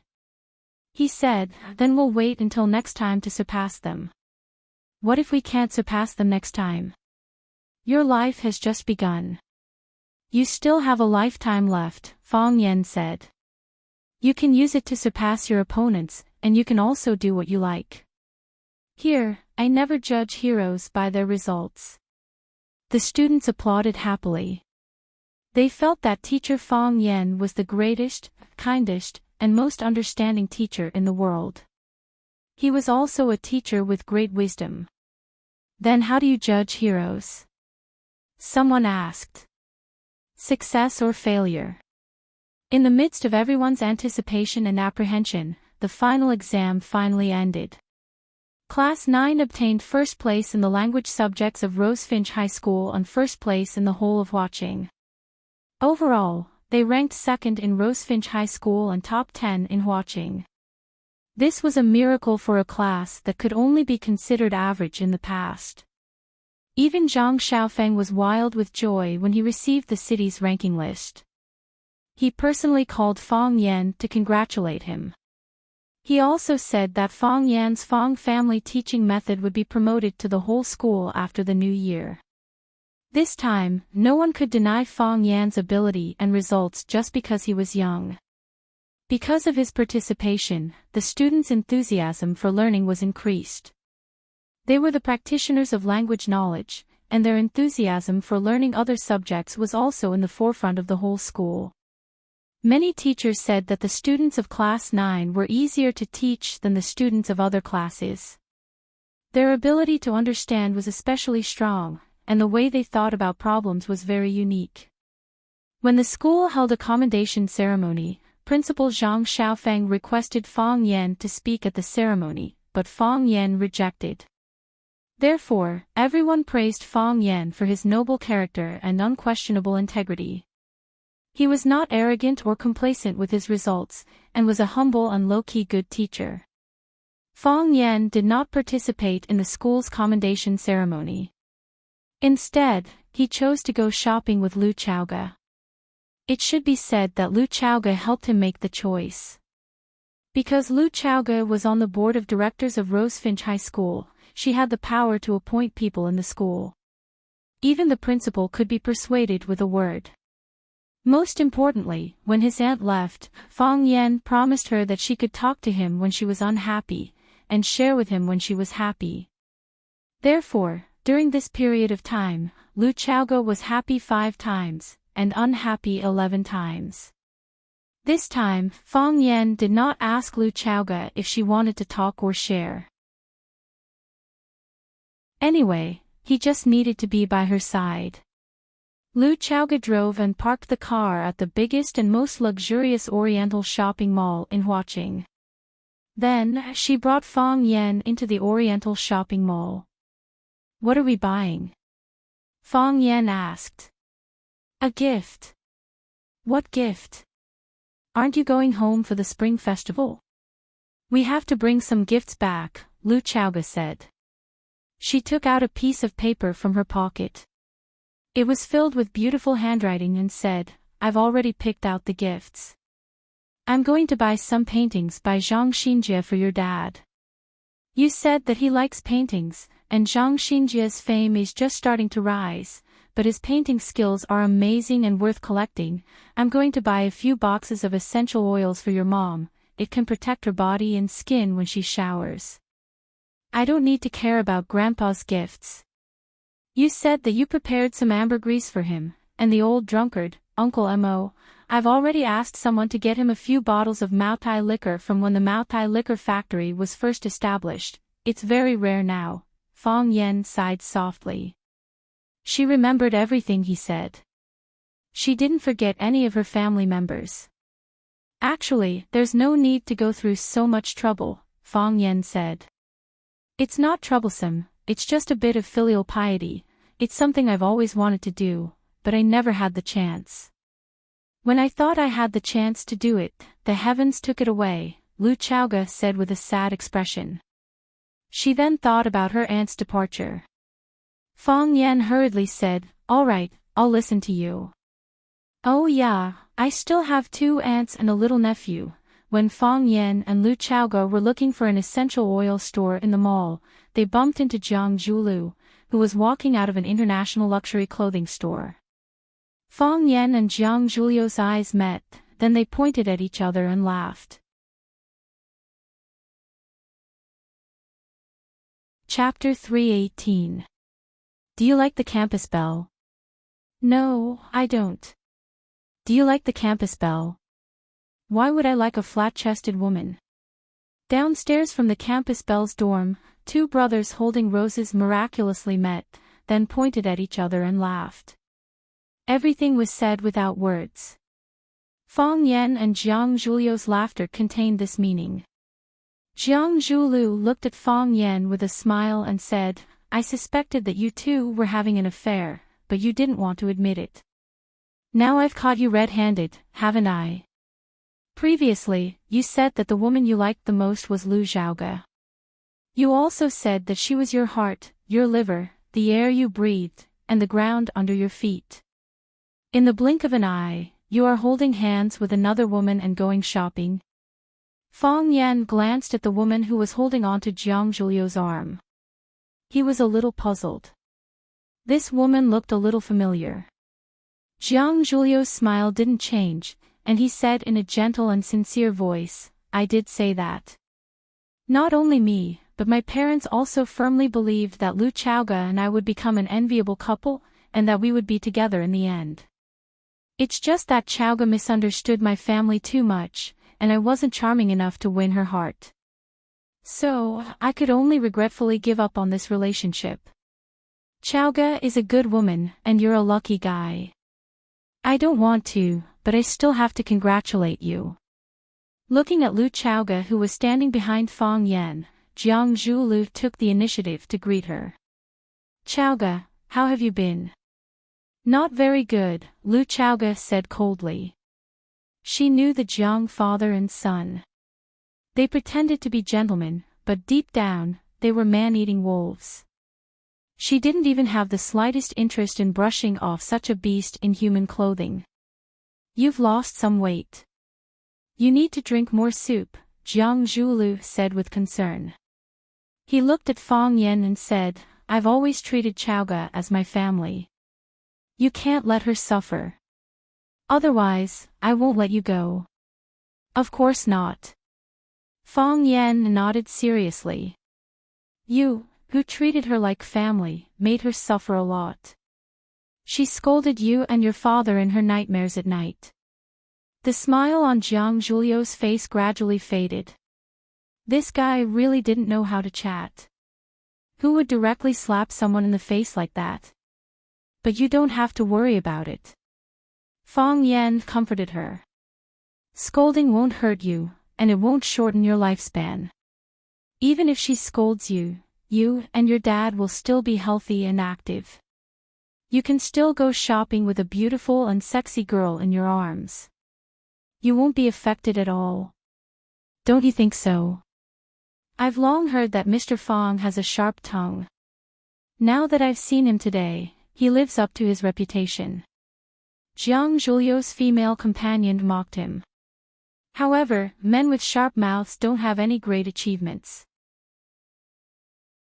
Men who are unknown to the public are able to make people's hearts move when they amaze the world with a single brilliant feat. Mr. Fang, please be careful with your words. I'm already the most outstanding language teacher in our school at such a young age. Why don't I have any great achievements? Fang Yan's gaze shifted to her face and he said, Miss, if I remember correctly, we've met before. At the entrance of Maya Hospital, the woman said. I remember now. Fang Yan smiled and said. Miss, your sports car was too fast. I didn't have time to thank you. It was nothing, the woman said.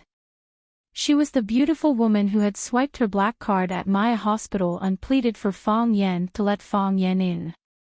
At that time, she was wearing a pair of sunglasses that covered half of her face. Her burgundy hair was slightly curled, but today, it was tied up on top of her head in a more dignified manner. Fang Yan only felt that she looked familiar, but he couldn't remember where he had seen her before. What was her relationship with Jiang Zhulu? My fiancé is Jiang Shangxin. Jiang Zhulu introduced politely. We're getting engaged in 2 days.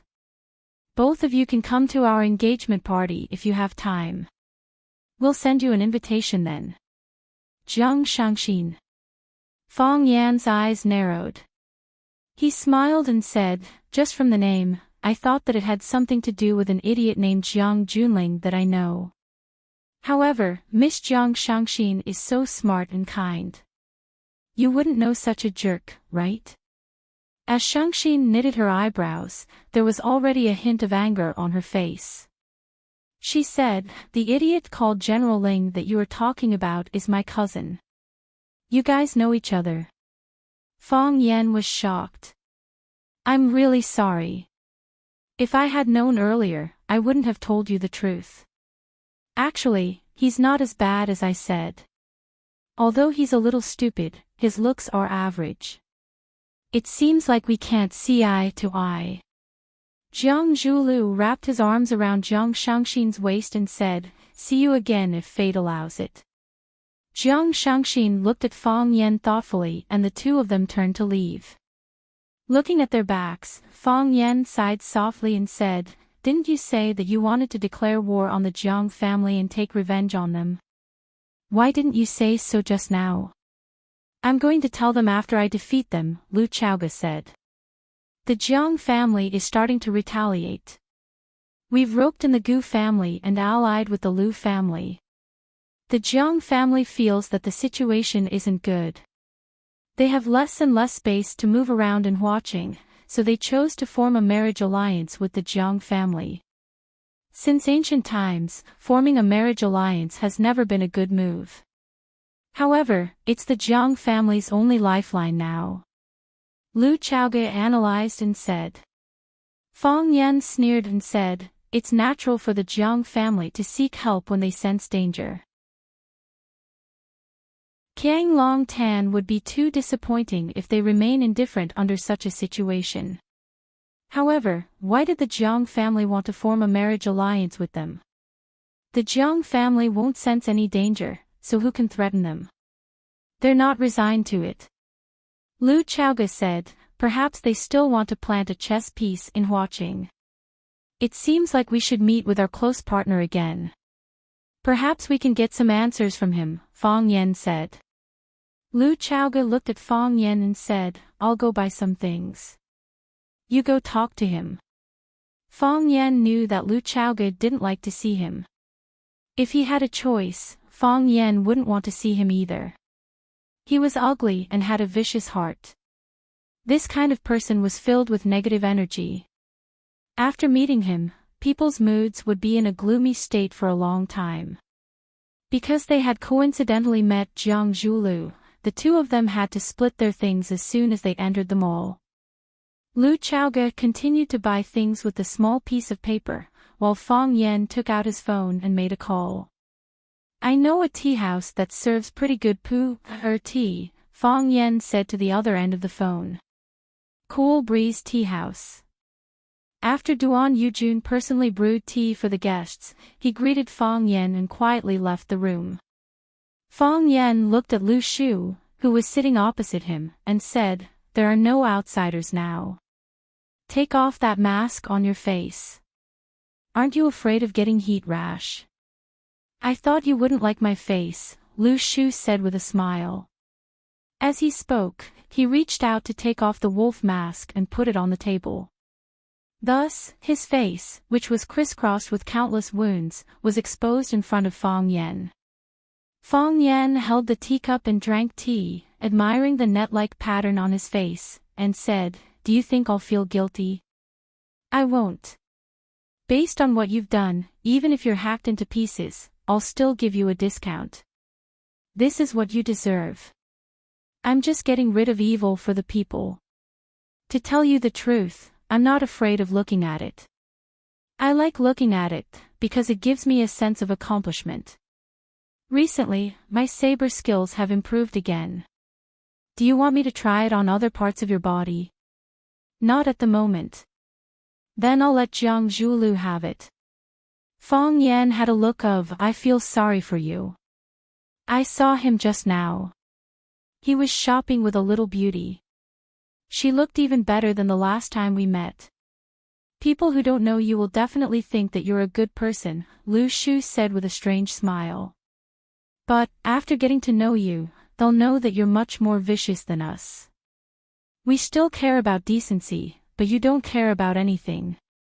"If you say that, I'll take it as a compliment," Fong Yan said with a smile. "But, the biggest difference between me and you guys is that I'm on the side of justice. Think about it, when did I ever take the initiative to harm others? When have I ever forcefully taken someone else's things for my own benefit? I didn't, right? Who doesn't rob others of their wealth? If you can't protect it, I'll help you protect it. It's a very normal thing. I don't care about other people. I'm not trying to protect other people. I just happen to know Lu Chaoga, and you just happen to fall into my hands. I can only say that you're unlucky. Maybe it's a little stupid to say this, but I really want to know whose hands you'll fall into, Lu Shu said. They all say that you've never lost before, but I don't believe them. How can a person never lose in his entire life? So, I have to try my best to live. I want to see who will win in the end. Then, I wish you a long life, Fang Yan said. Do you know that Jiang Zhulu is getting engaged? I've already received the invitation, Lu Shu said. Jiang Shangxin is a core member of the Jiang family. Jiang Shangxin's father is Jiang Junling's uncle. Of course, this uncle isn't his father's biological brother. The Jiang family seems to want to warn Huaqing by marrying her to Jiang Zhulu. I'm protecting this family, so don't act rashly. It can't be that simple, right? Fang Yan said with a smile. Of course, Lu Shu said. What's the Jiang family? To a wealthy family like the Jiang family, they'll just kick away a useless dog. They're helping the Jiang family to be a nail in their coffin. As long as the Jiang family doesn't fall in Huaqing, they'll have a chance eventually. Their target is the Rubik's Cube. It can only be the Rubik's Cube. Now, everyone is staring at the Rubik's Cube. Lu Shu grinned. Chapter 319. What was the most profitable industry in the next era? Energy and health. Everyone wanted to live, and everyone wanted to live to 100 years old. However, the food was becoming more and more unhealthy, the air was becoming more and more dirty, the high-intensity work pressure, the lack of exercise, and various diseases and even cancer were on the rise. At that time, hospitals and pharmaceutical factories engaged in the health industry would become the richest group in the world. People naturally needed to eat, drink, and poop. If they wanted to eat and drink well, they needed an energy supply. However, everyone knew that now every country was facing an energy crisis. Everyone was thinking of ways to create recyclable energy or renewable energy. At that time, the practitioners in the energy industry would also be the winners of the world. They would even affect the economic lifeline of a country and gain the right to speak on a global scale. Whoever had more energy would have the right to speak. Controlling the life and death of others, how could other people resist? The Rubik's Cube happened to be a recyclable energy source that could be used on a large scale. Take the two products that Chaoyan Research Institute had now come up with as an example. When the plan matured and the product matured, if it was put on the market, it would produce a fuel revolution in the automotive and even aerospace fields, renewable energy replacing non-renewable fuel. What kind of earth-shaking change would this bring to Huaxia? Oh, the whole world. Lu Mingtu and his wife were the creators of the Rubik's Cube, but they died inexplicably in a foreign country. How many people died fighting for the Rubik's Cube? Mark said in Capital, once there is a proper profit, capital will be bold. If there is a 10% profit, it will be guaranteed to be used everywhere. If there is a 20% profit, it will be active. If there is a 50% profit, it will take risks. For a 100% profit, it will dare to trample on all human laws. If there is a 300% profit, it will dare to commit any crime, even at the risk of being hanged. The profit of the Rubik's Cube was more than 100 times or 1,000 times. It was possible to be 10,000 times or even 100,000 times. The more tenacious human life was, the more huge its profit was, endless. Therefore, Lu Shu, who was sitting opposite Fang Yan, killed his brother with his own hands. You people are all slaves to money. Fang Yan said viciously. don't you like money? Lu Shu asked. I am the grandson of Money, Fang Yan said. Money's grandson also had Money's bloodline. Lu Shu and the other slaves had to call him young master. He was really a guy who never forgot to take advantage of others. Everyone wants to live. Everyone wants to live a better life, said the willow tree. With a knife in your hand, it's inevitable that your clothes will be stained with blood. If you talk about the rules with someone, and they stab you, don't you think it's a loss? I won't listen to your twisted theories. I believe that even if I don't use a knife on my hand or stain my clothes with blood, I can still make money. If you don't use a knife, others will. If you don't get stained with blood, others will. Lu Chaoge is scheming and scheming. Are you sure she hasn't done anything in secret that you can't accept? I'm sure she won't, Fang Yan said. You trust her that much? It's better than trusting you. Lu Shu smiled and didn't get angry. He said, the Jiang family wants to cling to someone to protect themselves. This kind of thing is understandable. But why would the Jiang family extend their thigh for them to cling to? You asked me to come here because you still don't understand the Jiang family's actions, right? The Rubik's Cube is a money tree. Everyone wants to take a few branches or roots away. I know that the Jiang family has their eyes on watching. Naturally, it's for the Rubik's Cube. They're alone in watching. They have to worry about you local tyrants joining forces to attack them. I can understand that they want to support a local force for their own use. I'm just curious, what did they ask you to do in the past? The willow tree hesitated for a moment before answering frankly, everything I've done is because I was instructed by them. As long as I can get the Rubik's Cube technology from Lu Chaoge or her aunt, they will share it with us, the Lu family. Is this fair to you? Of course it's not fair, said the willow tree. We charge and break through enemy lines, while they sit back and enjoy the fruits of our labor. How could this be a fair deal? But who told them to be the Jiang family? If we didn't have their support, how could we get what we want from that old fox, Qiang Long Tan? Jiang Zhulu is nothing to be afraid of. Qiang Long Tan, you should have heard of the story of the yellow ox and the dog, right?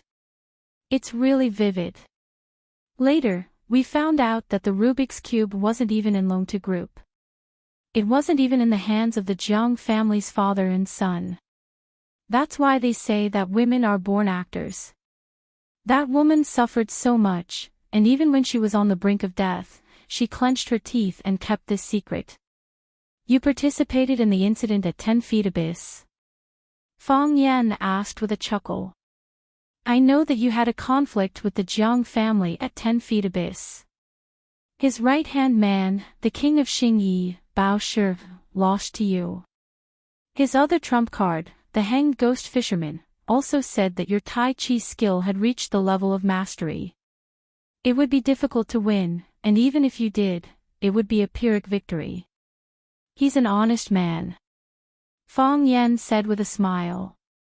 I heard that you were attacked again. You were shot in the chest, and that woman has been missing since that night.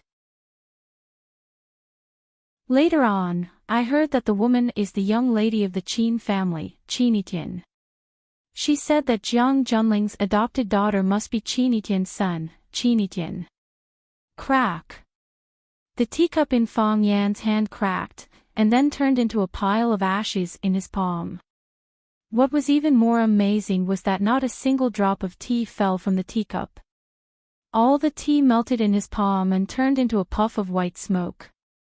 What else do you know? Fang Yan asked.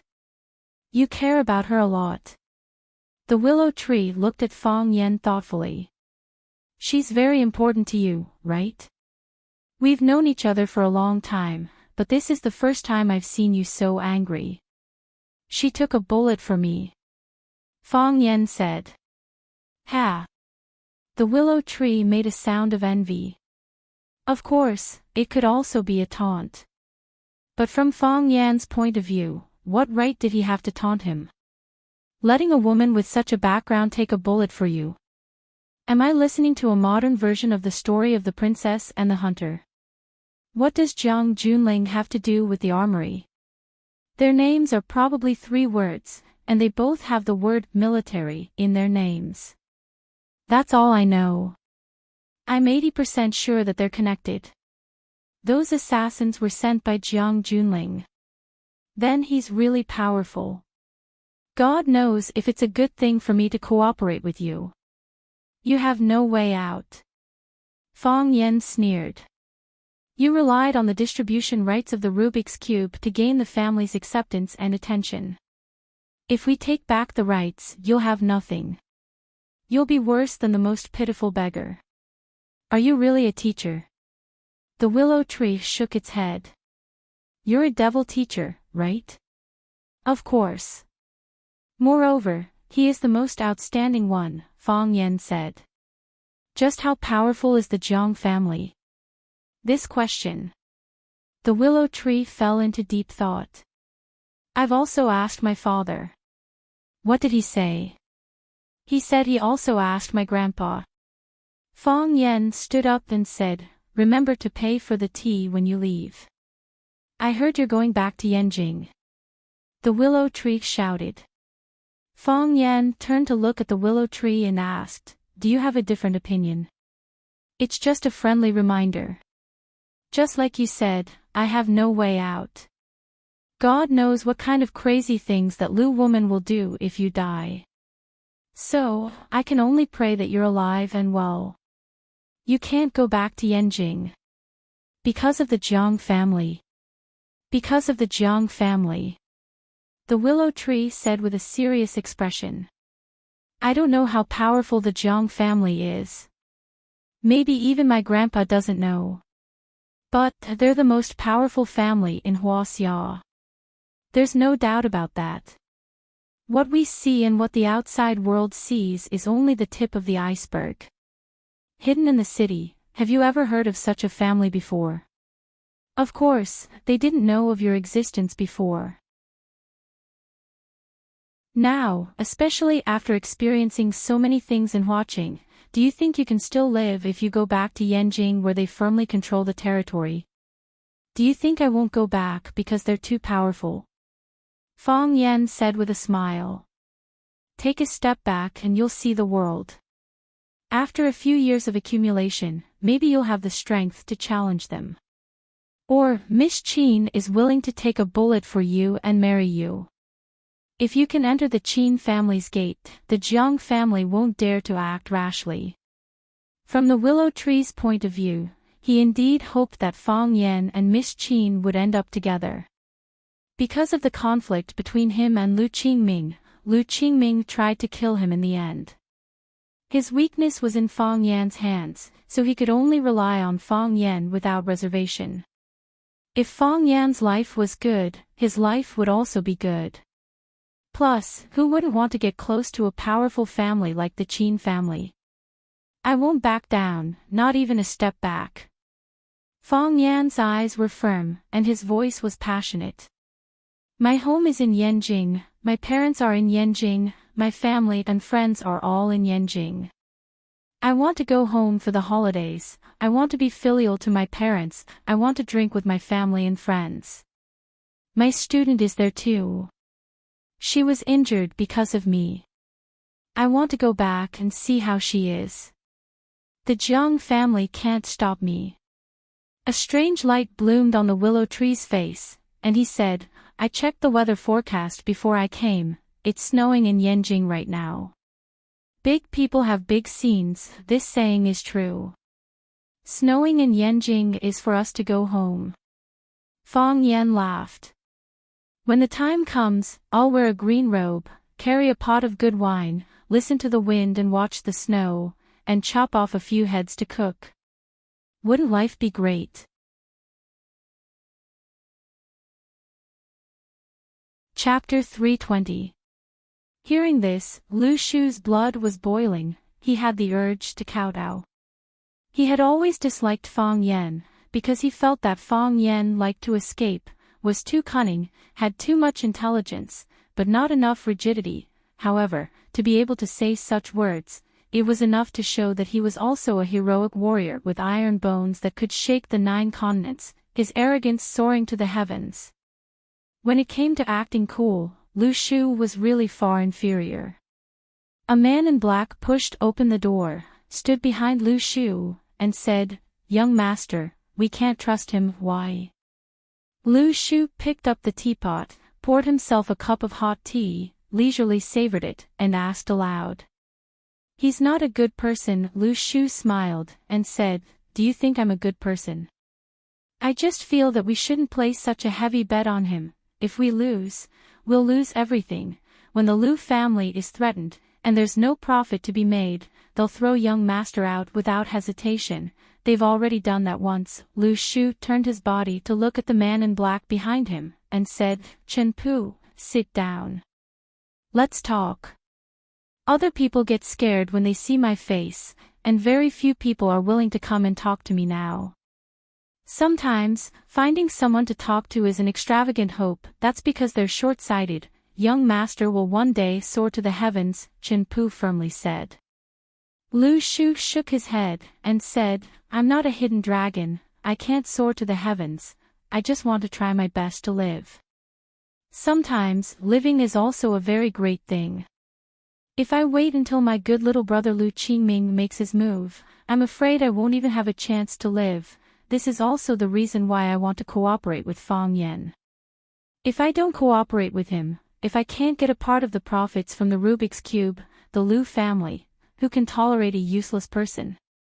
Oh, it's more appropriate to call him a monster. When I sat in a wheelchair and swaggered through the streets, the facial muscles of the elders in the family who care about face must be twitching badly, right?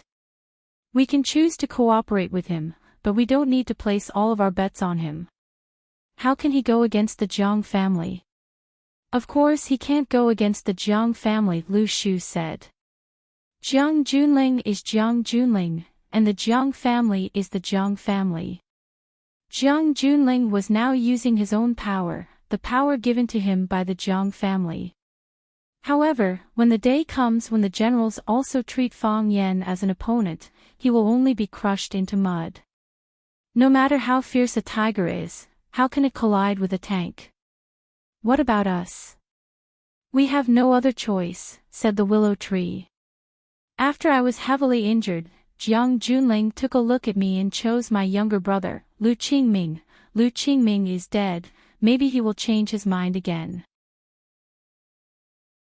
Lu Shu looked at Chen Pu sitting across from him and said, "Chen Pu, don't let hatred blind your eyes. It's an extremely dangerous thing to do. I know that your family died at his hands. You hate Fang Yan and view him as your mortal enemy. If we're talking about hatred, shouldn't I hate him even more? I am the lover of watching, one of the 4 prodigies of watching, one of the top young masters. Wherever I go, I'm the center of attention. No matter where I sit, there are always beauties throwing themselves at me. He destroyed me." Chen Pu went silent. Compared to the willow tree, his own pain was not even worth mentioning. His family was heavily injured and died, but Lu Shu, he was living a life worse than death. "I'm not a good person, and there are no good people in our circle," Lu Shu said. "But we need to have our principles." "Principles?" Chen Pu pondered over the meaning of these 2 words. Jiang Junling had already abandoned me once, kicking me away like a piece of trash. It took me a lot of effort to crawl back up, ignoring everyone's ridicule and standing up like a clown. How could I kneel at his feet again? Every time we betray him, our value decreases by 50%.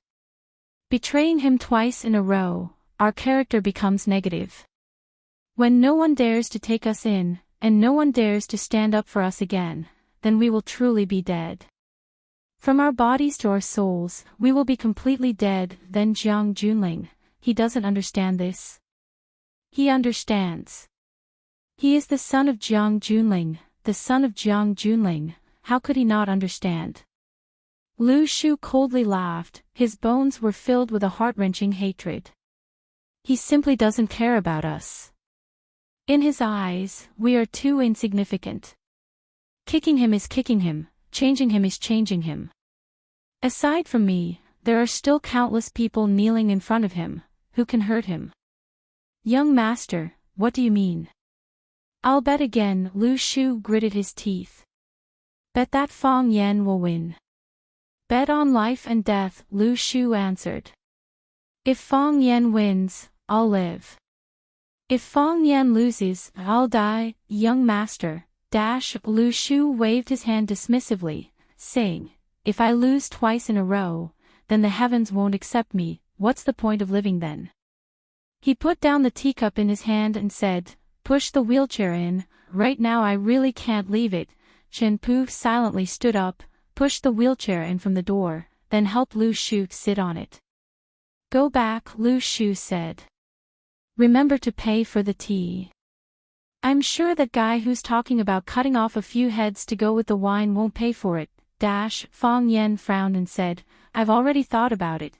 I'll take you back to celebrate the new year with me. What are you doing alone and watching? It's New Year's Eve, everyone else is having a family reunion, but you're here alone, what's the point?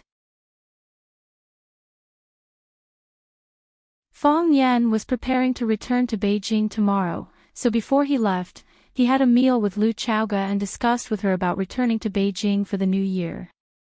When Little Aunt left, she entrusted Lu Chaoga to Fang Yan. Although Fang Yan didn't have time to agree or refuse before she left, Fang Yan had already accepted this task in his heart. In fact, Lu Chaoga really didn't need him to take care of her, on the contrary, she needed to take care of herself more. Lu Chaoga carefully cut the steak on the plate and said softly, I understand your good intentions. To be honest, I'm very happy to hear your invitation. Originally, I wanted to spend this new year with Little Aunt in Huaqing, but I didn't expect Little Aunt to not be able to make it.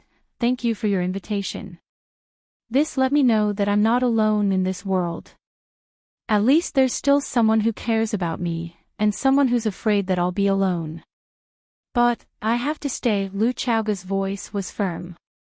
Chaoyan technology is the biggest reliance for me to take revenge on the Jiang family, and it's also the condensation of all my efforts. The company has just been established this year. Although with the help of the Qin family, it quickly got on the right track, but, after all, it's too young and too weak.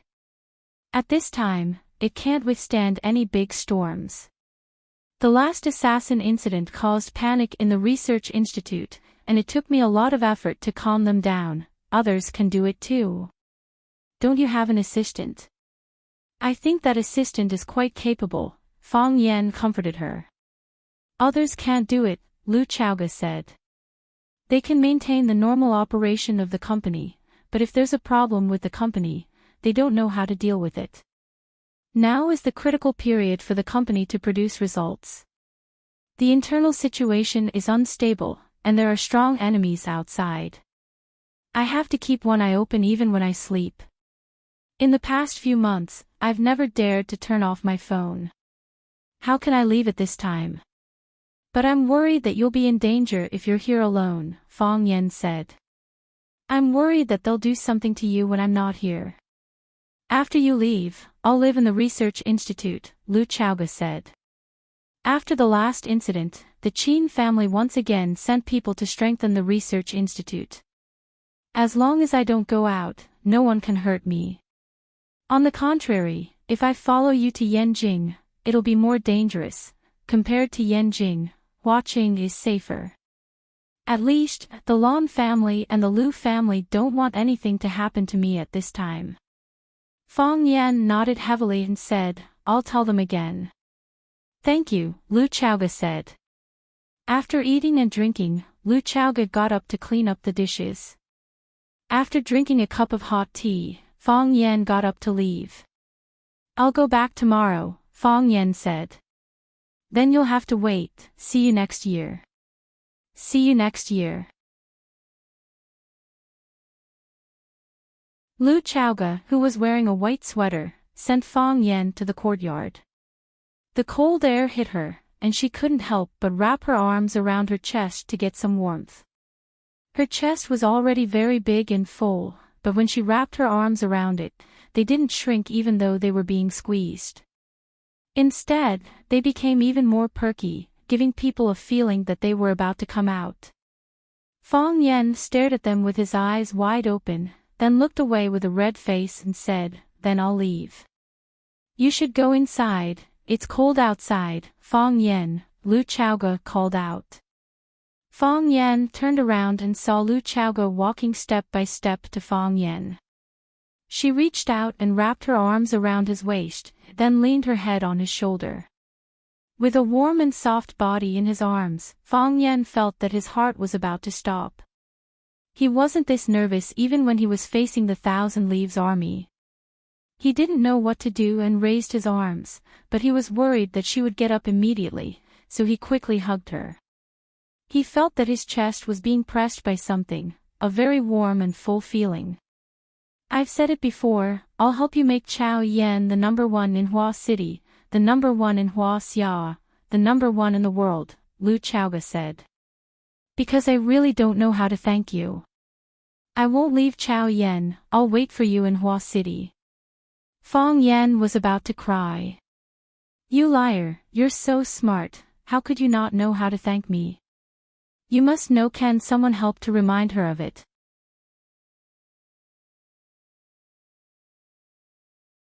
Chapter 321. Fang Yen didn't wear his green shirt. His only green shirt was torn into pieces during the battle with Bailey Liu. He did carry a few bottles of liquor, which were gifts prepared by Lu Chaoge for the old drunkard. Of course, those things and some other gifts were packed in boxes, so Fang Yen couldn't bring them to the plane. The only things he brought to the plane were his cell phone, wallet, ID, and 2 clowns. "I think the stewardess is very beautiful. She has an oval face and fair skin," Fang Haohan said with his eyes wide open. "I like the oval face. When she smiles, there are 2 dimples. I want to jump into the dimples and get drunk," Fang Yingying said with an intoxicated expression. "You can't jump in with your fat body, right?" Fang Haohan kindly reminded him. "Fang Haohan, do you know how to talk? How am I fat? I'm sturdy, do you know what sturdy is?" Fang Yingying was furious. He hated people calling him fat and accusing him of not being as handsome as junior martial uncle Fang Yen. "Even if you jump in," Fang Haohan continued to stab him. "That's not getting drunk, it's smashing people to death. Fang Haohan, our friendship ends here today. You stole junior martial uncle's 12 techniques of the Jade Room." Fang Yingying was shocked and said with a pale face, "From tomorrow onwards, you are my big brother." Fang Yen looked away from the air travel magazine in his hand and looked up at Fang Yingying, who was sneaking around. Fang Haohan said, "It's just a casual book. I stuffed it into my pocket when I left home. I don't understand, why are you 2 old virgins studying that kind of science?" Fang Yingying and Fang Haohan looked at each other and lowered their heads in silence. "What? Are you embarrassed to say it out loud?" Fang Yingying said. Fang Haohan wanted to push Fang Yingying out again. Fang Yingying had learned to be smart this time. If Fang Haohan betrayed him, it would be better to confess himself. He quickly said, "I think we have to be better than junior martial uncle in one aspect. Junior martial uncle is too outstanding. We feel pressured around you. And then, we can be fat, we can be ugly, but we can't have no self-respect. We want to beat you once, we want to be ahead of you in one thing, and then we want to end our virginity before you do. Innocence." Fang Yen looked at Fang Yingying's bun face in shock and said, "You didn't have this when you were born, right? Junior martial uncle, I'm talking about virginity, chaste virginity." "Virgin," Fang Yingying said with a red face. "Virgin." Fang Yen thought about it and slapped Fang Yingying and Fang Haohan's heads. He sneered and said, "I'm afraid your wishes are going to be in vain. I've been ahead of you for a long time. You didn't. Fong Yingying clenched his teeth and said. You think I didn't? There are a lot of women who like me, you know, this has nothing to do with you being a dorm boy. Fong Haohan stood firmly on Fong Yingying's side this time. Fong Yan was a little exasperated and said, if I say I'm not, then I'm not. Do I need to prove it to you? Junior martial uncle, we've learned bone physiognomy, Fong Yingying said carefully. Master taught us. We can tell with a glance whether someone has martial arts or not. We can also tell if someone is a dorm boy or not. Why did the old drunkard teach you this? Could it be that your martial arts never improved?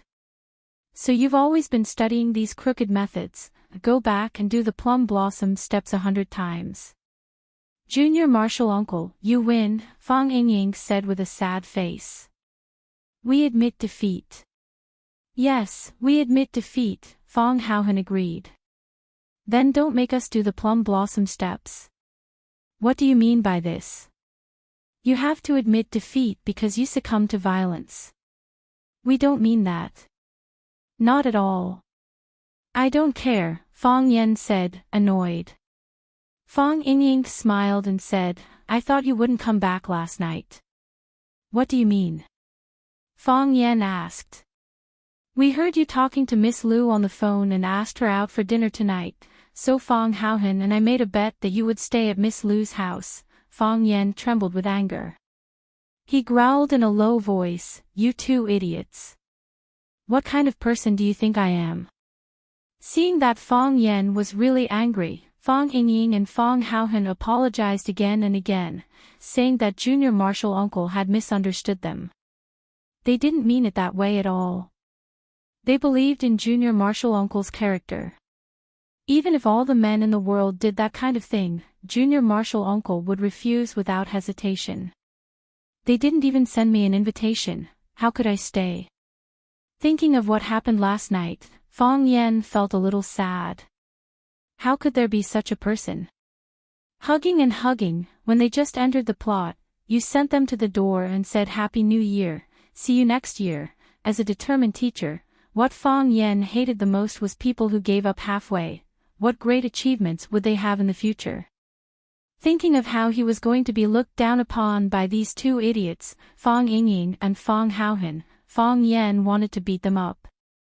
This year's snow came earlier than usual. When the plane landed at Yanjing International Airport, except for the runway that had been cleared, the ground was a vast expanse of white. The entire Yanjing International Airport was a black and white ink painting. The runway was black, and the snow-covered areas were white. I finally saw snow. Someone exclaimed in the rear cabin. That was the first time tourists from the south made a joyful cry when they saw snow. A knowing smile appeared on Fong Yan's face. After leaving home for half a year, he finally came back. Winter was winter when it snowed. He liked this world that was covered with ice and snow. When the cabin door opened, Fong Yan left with Fong Yingying and Fong Haohan. Goodbye. The beautiful air stewardess bowed. The one with the oval face is prettier, Fong Yan said to Fong Yingying and Fong Haohan behind him, as if he had made the final decision. Her breasts are fuller. Speaking of the word fuller, he thought of something familiar. What was it? Fong Yan was in a good mood and liked everything he saw. Of course, there were also people he didn't like. A group of people in black walked towards him, or rather, they walked towards where he was standing. Fong Yan gave Fong Yingying and Fong Haohan a look, then the three martial nephews moved to the side of the aisle. The aisle was narrow, and there were too many people on the other side. If they collided head-on, there was naturally no way they could pass. There had to be someone who moved aside. Fong Yan was willing to be the person who moved aside. Didn't the public service announcements often say that when everyone takes a small step back, society takes a big step forward? Unexpectedly, the group of people in black stopped in front of Fong Yan. The leader was a young man in a black suit. The man was very handsome and had exquisite facial features. He was the kind of handsome man who could be the captain or the image of any idol group. The handsome man adjusted the gold-rimmed glasses on the bridge of his nose and asked with a smile, "Fang Yan?" His smile was very good-looking, as if it could melt the ice and snow of the outside world. Even the two air stewardesses who were standing at the door of the cabin were dazzled and forgot to say a sweet goodbye to the guests when they left. The group of people in black blocked the aisle, and the guests who came out first did not dare to approach. The people in front did not dare to go, and the people behind could not go, so there was a lot of noise in the cabin. Many people did not know what was going on outside. "It's me," Fang Yan said frankly. Since they had come to the door, it was impossible to hide his identity. "Someone wants to see you," the handsome man said. "Oh, I forgot to introduce myself, I'm Mooing." "Mooing?" Fang Yan's eyes narrowed. The dragon in the sea, the tigress on the ground, and the eagle in the sky. The handsome man habitually adjusted the glasses on the bridge of his nose again and said, "If I remember correctly, the person you're talking about is me. I don't think you're very busy right now, come with me." "Sorry, I can't go with you," Fang Yan said with a smile. "When I got on the plane, my mom started to cook my favorite beef tendon. I'm in a hurry to go back for dinner. If I go back late, the meat will either be cooked or the bones will cool, and the taste will change." Mooing was not angry. He looked at Fang Yan and asked, "Are you seriously rejecting me?" "Look at my face," Fang Yan said. "Am I smiling?" "The people I want to hire have never failed," Mooing said. He smiled again, revealing 8 neat, snow-white teeth. Fang Yan sighed in his mind. It was a pity that this guy didn't become an actor to make little girls scream and cry. "Don't make it hard for me, and I won't make it hard for you, okay? We're both polite people. You're making it hard for me by asking me to go with you, don't you realize that at all?" Fang Yan said with a serious expression. "I'm not one of those little girls who will willingly go back with you if you throw me a flirtatious look." "Then how about going back with me?" A bright voice suddenly came from the back of the crowd. The men in black parted as a group of women in black camouflage walked over. Their military boots clanked as they walked on the concrete floor. It was as if they were stepping on everyone's hearts, making it hard for them to breathe. The leader was a voluptuous woman with a big silver ring on her ear. She strode up to Fang Yan, looked at him with a smile, and said, "Who would like such a pretty boy? You're a man of iron bones. Come back with me, okay? I'll buy you some candy." The woman's facial features were rough, but they didn't look ugly when put together. Instead, they gave her a strange sense of beauty. She was tall, strong and voluptuous, like a beautiful aggressive heifer. Every man who saw her had a desire to conquer her. Fang Yan looked at the pretty boy, Mooing, and then at the camouflaged woman who was standing in front of him, wanting to hold him in her arms and dote on him. He squinted his eyes and smiled, saying, "Both of you want me to go with you. It's really hard for me to choose. Why don't you two fight it out? I'll go with whoever wins."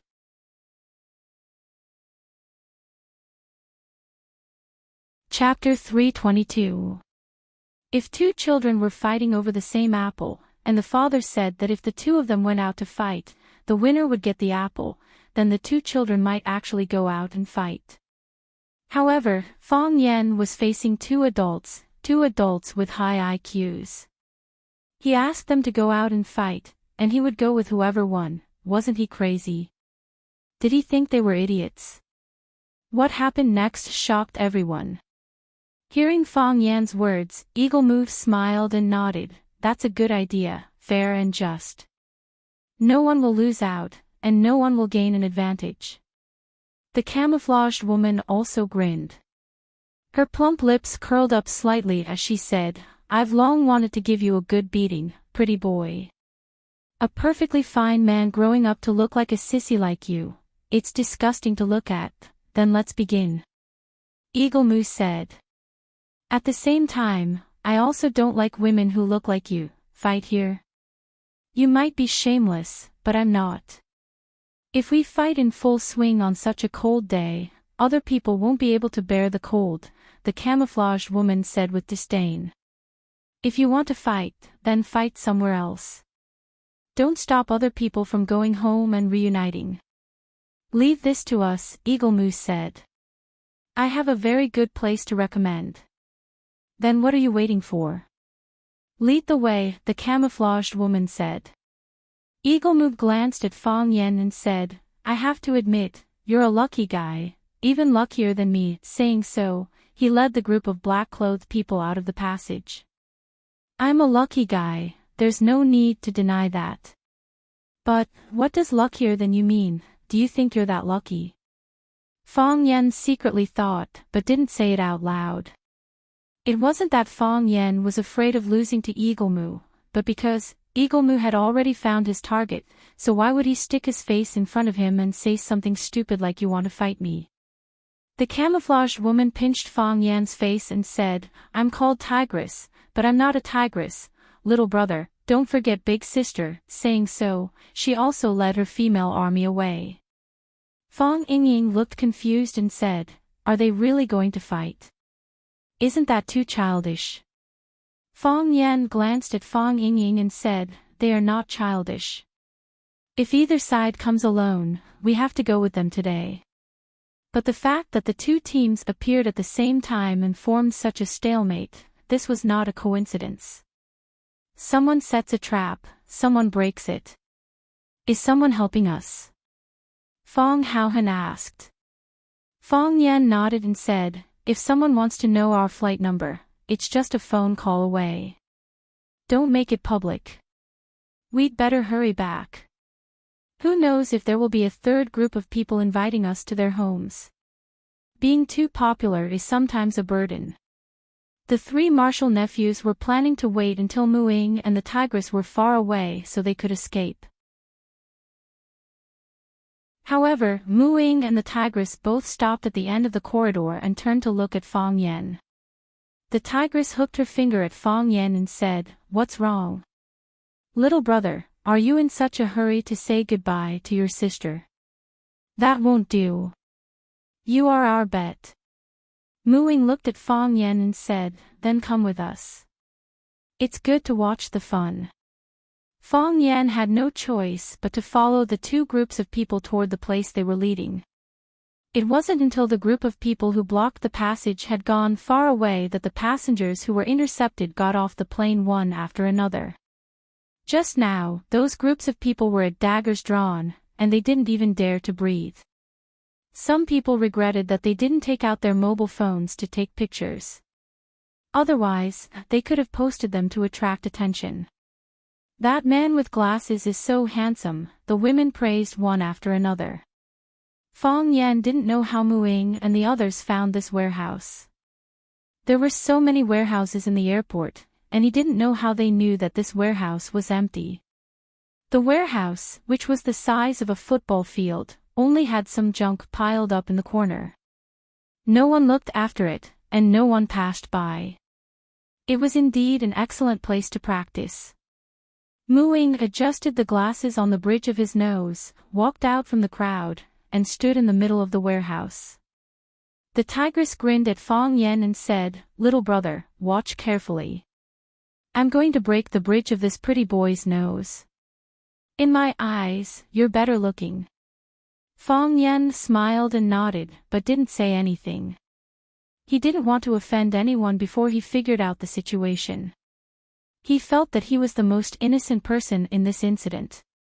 He just wanted to go home for the new year, and then two groups of people suddenly rushed out and wanted to take him away. Who did he offend? Not only was Muing handsome, but his body was also very good. Coupled with the small glasses on the bridge of his nose, he looked like one of those beautiful men on TV. The tigress was tall, and standing opposite Muing, she seemed to be stronger than him. Of course, the tigress's leather boots definitely had some advantages. As for whether Mu Ying's leather shoes had any internal strength enhancement, it was not something that outsiders could know. The man was wearing an expensive tailored suit, and every thread and detail seemed to have been specially repaired. The woman was wearing a wild camouflage. When the smile on her face disappeared, and her eyes became cold, she looked like a tigress who could pounce on someone at any time. Tigress, just like her name suggested. Mu Ying took off the gold-rimmed glasses on the bridge of his nose, took out a silk handkerchief from his chest pocket, and carefully wrapped the glasses. A black-clothed man behind him took the glasses and carefully placed them in his pocket. Since there are guests, let's start. Don't let them wait too long, Mu Ying waved at the tigress. The tigress didn't attack immediately, but she lowered her body again. Her head and waist swayed back and forth like layers of waves. No one knew when she would attack, and no one knew how she would do it. This kind of uncertainty put a lot of pressure on people. Mu Ying looked gentle, but he didn't seem to have a good temper. Seeing that the tigress didn't want to take the initiative, he said with a smile, "If you don't want to take the initiative, then don't blame me for not being a gentleman." Before his voice faded, he was already in front of the tigress and punched her chin. "You want to die," the tigress said disdainfully. She clenched one hand into a fist and punched Mu Ying's fist with a stronger force. Fist against fist, flesh against flesh. Eagles were cunning and agile, but they were also fierce. A goshawk swooped down from the sky with the force of a lion pouncing on a tiger. Tigers were the kings of the jungle, famous for their bravery and strength. The king of birds in the sky and the king of beasts on the ground collided. Who would be the final winner? SSSSSSS. Before the fists touched, the wind and chi carried by the fists had already collided, creating a piercing noise. Boom, the two fists collided, and two majestic waves of air swept out. Mu Ying's meticulously combed hair was blown into a mess, and the big silver earring on the tigress' ear shook violently as if it was going to fly away. This wasn't the end. The moment their fists touched, they both exerted force again. Release of internal force. Bang! With a muffled sound, Mu Ying and the tigress were sent flying at the same time. According to the book, use of force, external force could injure people, and internal force could kill people. In other words, using the same amount of force, external force could severely injure someone, while internal force could directly kill someone. This was also the reason why countless martial artists wanted to practice internal force but couldn't find the right path. Zhang Chen was a classic example. His external force had reached the peak, but compared to Fang Yan, who could release internal force, one move was enough to determine the winner. Mu Ying and the tigress both knew how to release their internal force, which was extremely rare in Yanjing. Also, according to Fang Yan's observation, the two were very good at using qi, and their qi was thick and strong. He was afraid that they were about to enter the third realm of external force and internal force. Of course, there was also the possibility that they were deliberately hiding their strength. After one hit, the tigress took 3 steps back, and Mu Ying took 4. The tigress had a slight advantage. The tigress laughed proudly and said, "It's a pity that I didn't destroy your pretty face. You always say that I'm good-looking. Do you like me?" Mu Ying said elegantly, as if the previous loss didn't affect his mood at all. He was a guy who could easily win the favor of women. The tigress sneered and said, "Yes. I like you so much that I want to kill you." Her figure spread out once again, and the leather boots under her feet clattered on the concrete floor like a running monster. Mu Ying's eyes narrowed. He ran twice in a row, and his body suddenly jumped high. His body soared into the air, and then he swooped down like a vulture hunting for its prey. He clenched his fists and punched the tigress's head. If this punch landed, the tigress' head would burst open like a watermelon that had received a heavy blow, and juice would splatter everywhere. The tigress knew his intention, but she didn't try to dodge. She was confident that she could send him flying before he hit her head. At the moment of life and death, Mu Ying's fist suddenly disappeared. No, it just moved down an inch. Whoosh, his fist silently appeared on the tigress's chest, and then he punched the tigress's plump and sturdy chest. Bang! The tigress' body was hit hard, and she flew backward while blood spurted out of her mouth. However, as her body flew backward in the air, the military boots on her feet suddenly left her feet, like a missile that was shot out. Bang! Mu Ying's chest was hit by the leather boots. He grunted, and his body, which was flying in the air, fell heavily to the ground. Good fight, Fang Yan praised sincerely. Both sides hurt.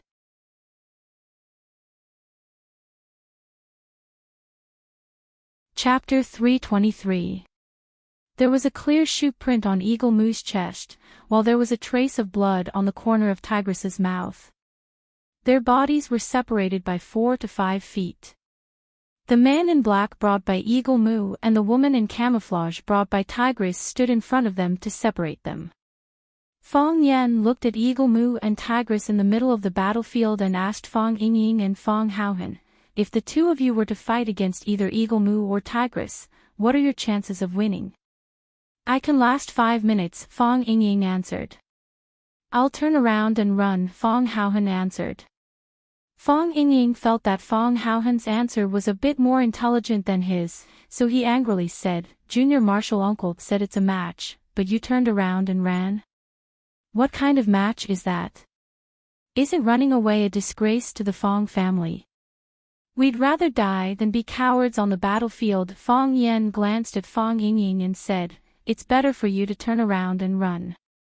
Those two, they really aren't people you can handle, that's all there is to it." Fang Yingying was unconvinced.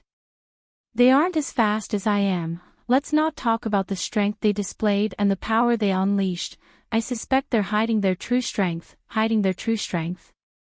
It's just a show. Is there a need to fight so hard?"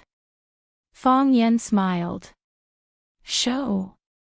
Fang Yingying and Fang Haohan were confused. They're fighting so hard just to put on a show. To show who? To show the people behind them. To show the people who asked them to invite them. Fang Yan smiled.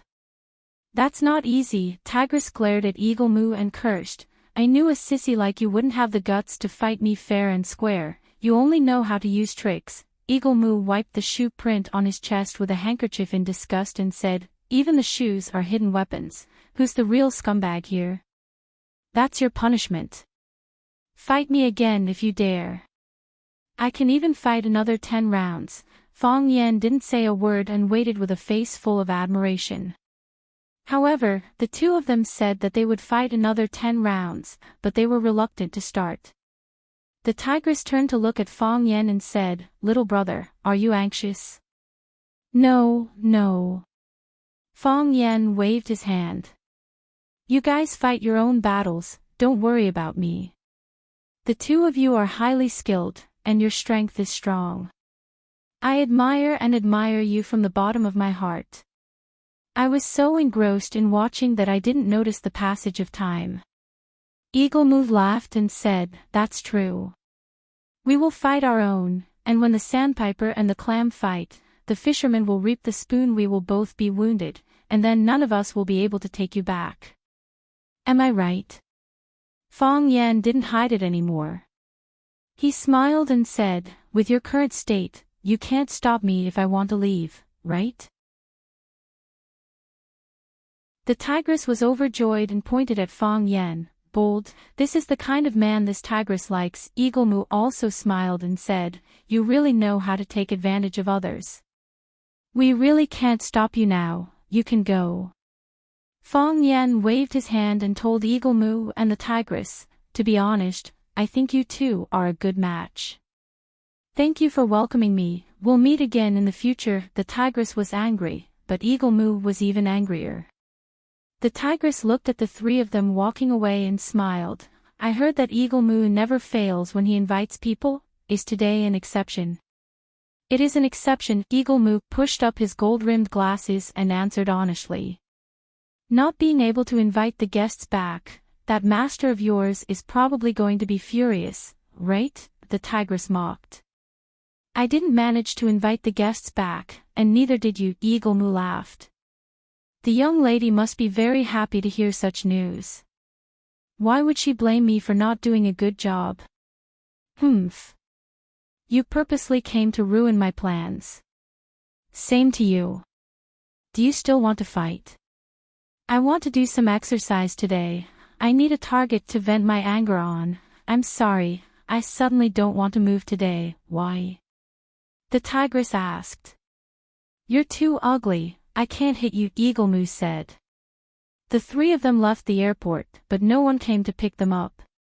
They hailed a taxi and got in. After telling the driver the address, the taxi driver looked hesitant. Why aren't you leaving? Fong Yan asked. Big brother, that place is too far. I'm afraid that the road will be blocked by snow, the taxi driver explained. Add 100 yuan as a tip, Fong Yan said. Big brother, it's not about the money, I'm just afraid that the wheels will get stuck. If that happens, I won't be able to call for help. Add 200 yuan as a tip, Fong Yan said. Brother, you're a kind person. With these 200 bucks, even if the wheels get stuck, it'll be enough for me to call for a tow truck. Sit tight, we're leaving now. I promise I'll send you back for dinner. No problem. So, the taxi crushed the snow on the ground and left a trail of dust behind. After Fong Yan and the other two left, Eagle Moo and the tigress came out from another exit. They left in their own cars. There were still people waiting for them in Yanjing City. Swallow Dock. It was a very strange place. It looked like a town, but it also looked like an isolated village. It belonged to Yanjing City, but it was very far from Yanjing City. Although it was called a suburb, it was built beautifully, classically and solemnly. Fong Yan's home was here. Screech, the taxi stopped in front of the stone monument of Swallow Dock. The driver pointed at the road that hadn't been cleared and said, Brother, there's really no way to go forward. The road ahead is covered by snow, who knows if there are pits in it. Can you walk a few steps? Sure. Then I'll walk a few steps, Fong Yan said. He didn't want the taxi to send him directly to the door, he didn't think he was ready. The three got out of the car. When the taxi driver left, he politely gave them his business card and said that if they needed a car, they could call him at any time. After getting a positive answer from Fong Yan, he turned around and left. Fong Yingxiong and Fong Haohan's faces were filled with excitement, and they had the awe-inspiring aura of someone who had just returned home. Fong Yan was a little timid. The closer he was to home, the more nervous he was. When he left home, he didn't look good, and now he was a little embarrassed. The closer he was to home, the more timid he was. Junior Marshal Uncle, let me carry the suitcase. Fong Yingying picked up the heaviest suitcase. Inside were gifts that Lu Chaoga bought for the elders of the Fong family. If he carried it back, it would naturally be pleasing. Fong Haohan was a little slow, so he had to pick up Fong Yan's suitcase. He stared at Fong Yingying with dissatisfaction, blaming him for not being loyal. Fong Yan's hands were empty, and his heart was empty. The shoes of the three stepped on the snow, making a kacha-kacha sound. The familiar street, the familiar alley, the familiar river embankment, the familiar willow, kacha, Fong Yan suddenly stopped in the snow. Fong Yingying and Fong Haohan, who were walking in front, turned around at the same time and looked at Fong Yan in confusion. Fong Haohan asked, Junior Marshal Uncle, why didn't you walk? Junior Marshal Uncle, did you forget something? Fong Yingying asked. Fong Yan didn't answer. He looked straight ahead with a cold gaze. Fong Yingying and Fong Haohan turned around at the same time, and the expression on their faces instantly became cold. In the world of ice and snow, a small white dot was quickly flying towards them. The white dot became bigger and bigger, and its speed also became faster and faster. Finally, it turned into a human figure. His white robe fluttered, and his black hair was loose. An extremely handsome and gentle man stood in front of Fong Yen. He held a bamboo scroll in his hand, and his whole body was filled with a comfortable scholarly aura. His smile was very gentle, and his eyes were very pure. Everyone who saw him would think that he was a noble young master who lived in seclusion in the mountains, untainted by karma and untainted by dust. The only thing that was out of place was that he was standing barefoot in the snow in this windy and snowy weather. His feet sank deep into the snow, leaving a row of long footprints on the white snow. However, when Fong Yen saw the row of footprints, his pupils couldn't help but shrink again. Every footprint was the same size, and every footprint was of the same depth. In other words, as he ran, the strength of every step he took was the same, not a bit lighter, not a bit heavier. Just how heaven-defying was this person's control of strength? He didn't waste a single bit of strength. Scholar Bai Xiu. Bai Xiu was an anomaly. Even in a place like Swallow Dock where there were countless strange people, he was still an anomaly. No one had ever said that he was talented, and no one had ever dared to look down on his strength. He kept a low profile, but everyone liked and respected him. Fong Huohua was an exception. Yi Gentle was known as the number one among the younger generation in the martial world, but she said that he didn't have a 100% chance of winning against Bai Xiu. When Fong Yen didn't have the heart of Tai Chi, Yi Gentle was a fierce existence who could pinch Fong Yen as she pleased. But such an invincible woman said that she might not be able to defeat Bai Xiu. How could Fong Yen, who was lying on the bed, face himself? Fong Yen and Bai Xiu were polar opposites in Swallow Dock. Fong Yen was a typical bad boy, while Bai Xiu was the representative of a good boy. When Fong Yen was young, his family always taught him things like, "Look at Bai Xiu, he can already recite hundreds of Tang poems. Look at Bai Xiu, he scored 100 marks in the exam. Look at Bai Xiu, he can already draw the swallow painting. Look at Bai Xiu." Every bad boy had a good boy by his side. The good boy by Fong Yan's side was Bai Xiu. Bai Xiu looked at Fong Yan and grinned. It was snowing heavily. I was sitting at home, warming my wine and reading poems.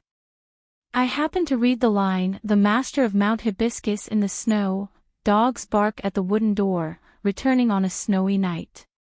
When I heard the sound of a car outside, I thought it must be you. Bai Xiu looked at Fong Yen with joy and said, "It's really you."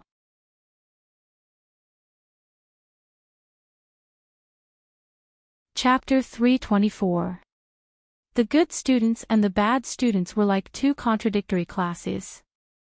The good students suppressed the bad students in terms of academics, and the bad students fought back against the good students in terms of martial arts. Of course, Fong Huohua failed miserably. He was suppressed by Bai Xiu in terms of academics, but he failed to suppress Bai Xiu in terms of martial arts. From the day he met Bai Xiu, Fong Yen didn't like him.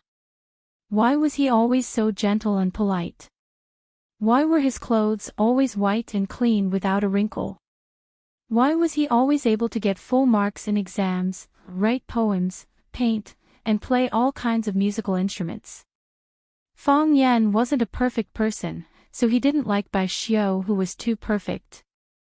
On the other hand, Bai Xiu was neither too close nor too close to Fong Yen, neither too close nor too cold, neither too close nor too distant. Of course, he was like this to everyone. Looking at the barefoot Bai Xiu, Fong Yen said with a smile, "I don't think we're that close. Just tell me, why did you come out to see me?" Bai Xiu looked Fong Yen up and down and said, you defeated the Japanese sword god Chiba Hashirama. That's true. You defeated Yiro. I can't say I defeated him. Fang Yan glanced around with the corner of his eyes. He didn't see Yiro, the Fang family, or even a chicken raised by the Fang family. The Fang family's chickens were like the people of the Fang family. They walked with their heads held high and had a very special spirit. Of course, this didn't mean that Fang Yan could pick out the Fang family's chickens from other flocks. They didn't have the ability to look down on other chickens, mainly because Fang Yan didn't see a single chicken within hundreds of meters. The snow was so heavy that even the chickens didn't want to come out to look for food. We just had a friendly match. I didn't lose. Then you won. Bai Xiu looked at Fang Yan with a smile. So, your heart of Tai Chi is resurrected again. What do you mean my heart of Tai Chi is resurrected? My Tai Chi heart is still alive. Fang Yan raised an eyebrow and looked at Bai Xiu. You all know? Got it, Bai Xiu replied with a serious expression. Because the heart of Tai Chi disappeared, you were worried about being beaten and humiliated by Yiro, so you ran away and didn't dare to accept the challenge. Everyone in Swallow Dock knows about it. Fang Yingying was furious and said, who said that our junior martial uncle's heart of Tai Chi has disappeared? Our junior martial uncle's heart of Tai Chi has always existed. Not only does it exist, but it has also risen by a very, very large realm. The reason why our junior martial uncle ran away, not to run away, but to leave, was because he didn't want to hurt Miss Yi. Junior martial uncle's heart of Tai Chi was improving too fast, and his strength was getting stronger and stronger. He was worried that he would defeat Miss Yi in this year's competition. Miss Yi is such a proud and arrogant person. If she fails, how sad will she be? That's right, Fang Haohan echoed. Junior martial uncle didn't want to fight with Miss Yi because he cared about her. Otherwise, junior martial uncle wouldn't have left. Besides, even if junior martial uncle left because the heart of Tai Chi disappeared, now junior martial uncle's heart of Tai Chi has come back, and it has improved greatly. Isn't this a good inspirational story? In the eyes of Fang Yingying and Fang Haohan, their junior martial uncle Fang Yan was a disabled but strong-willed person. After the heart of Tai Chi disappeared, he didn't want to give up. He endured humiliation and ran away from home to regain his confidence and become a real strong human being. Finally, through his hard work and luck, he finally succeeded. The school should write the story of junior martial uncle Fang Yan into the textbooks. Bai Xiu laughed as he looked at Fang Yingying and said, Hero, you're getting fatter and fatter. Life in Huaqing isn't bad, right? Fang Yingying opened his mouth and laughed until he was about to cry. Why did you praise a parent for being fat? Don't you know how to chat? Bai Xiu looked at Fang Haohan and said, Hero is still as thin as before. You should find a doctor to treat your illness. It's not good to eat glass all the time. Fang Haohan's expression was calm as he said, being able to eat glass is already very good. Bai Xiu looked at Fang Yan and said, Hero is right. Your experience is really inspirational. If you agree, I'll consider writing it into the textbooks for the students. There was a school in Swallow Dock. It had a very old name. Regardless of age, knowledge was taught by a few knowledgeable people. Tang poetry, song poetry, 3-character classic, disciple rules. They could also talk about classics, history, mathematics, music, and painting. The teacher could teach whatever they wanted to teach, and the students could listen to whatever they wanted to listen. The teacher was natural, and the students were free. The parents of Swallow Dock would send their children to the school to learn.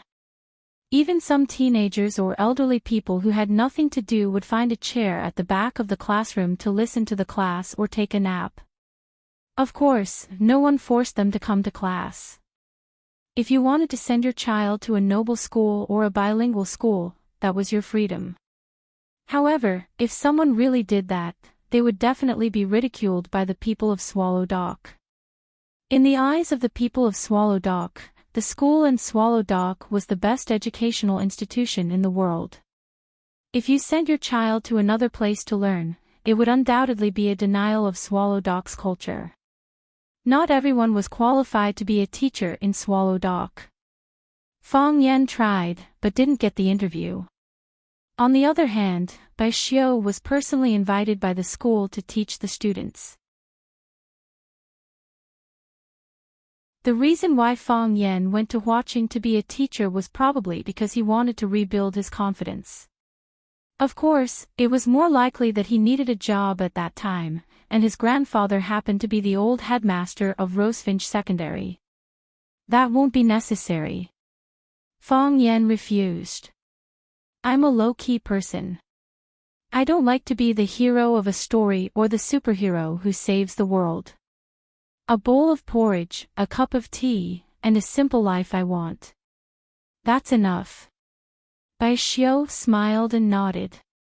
Up to you. After saying that, Bai Xiu didn't have any intention of leaving. Fang Yan looked at Bai Xiu with an unfriendly gaze. You want to fight with me? No, no. Bai Xiu acted as if he had heard something very ridiculous. He waved his hands in denial. His pale cheeks flushed red. It seemed that Fang Yan's words had greatly stimulated him. These days, there were very few men who would blush because of a man's words. If it wasn't because he liked Fang Yan, it proved that his personality was indeed simple and kind. You've just returned. I don't have any intention of fighting with you.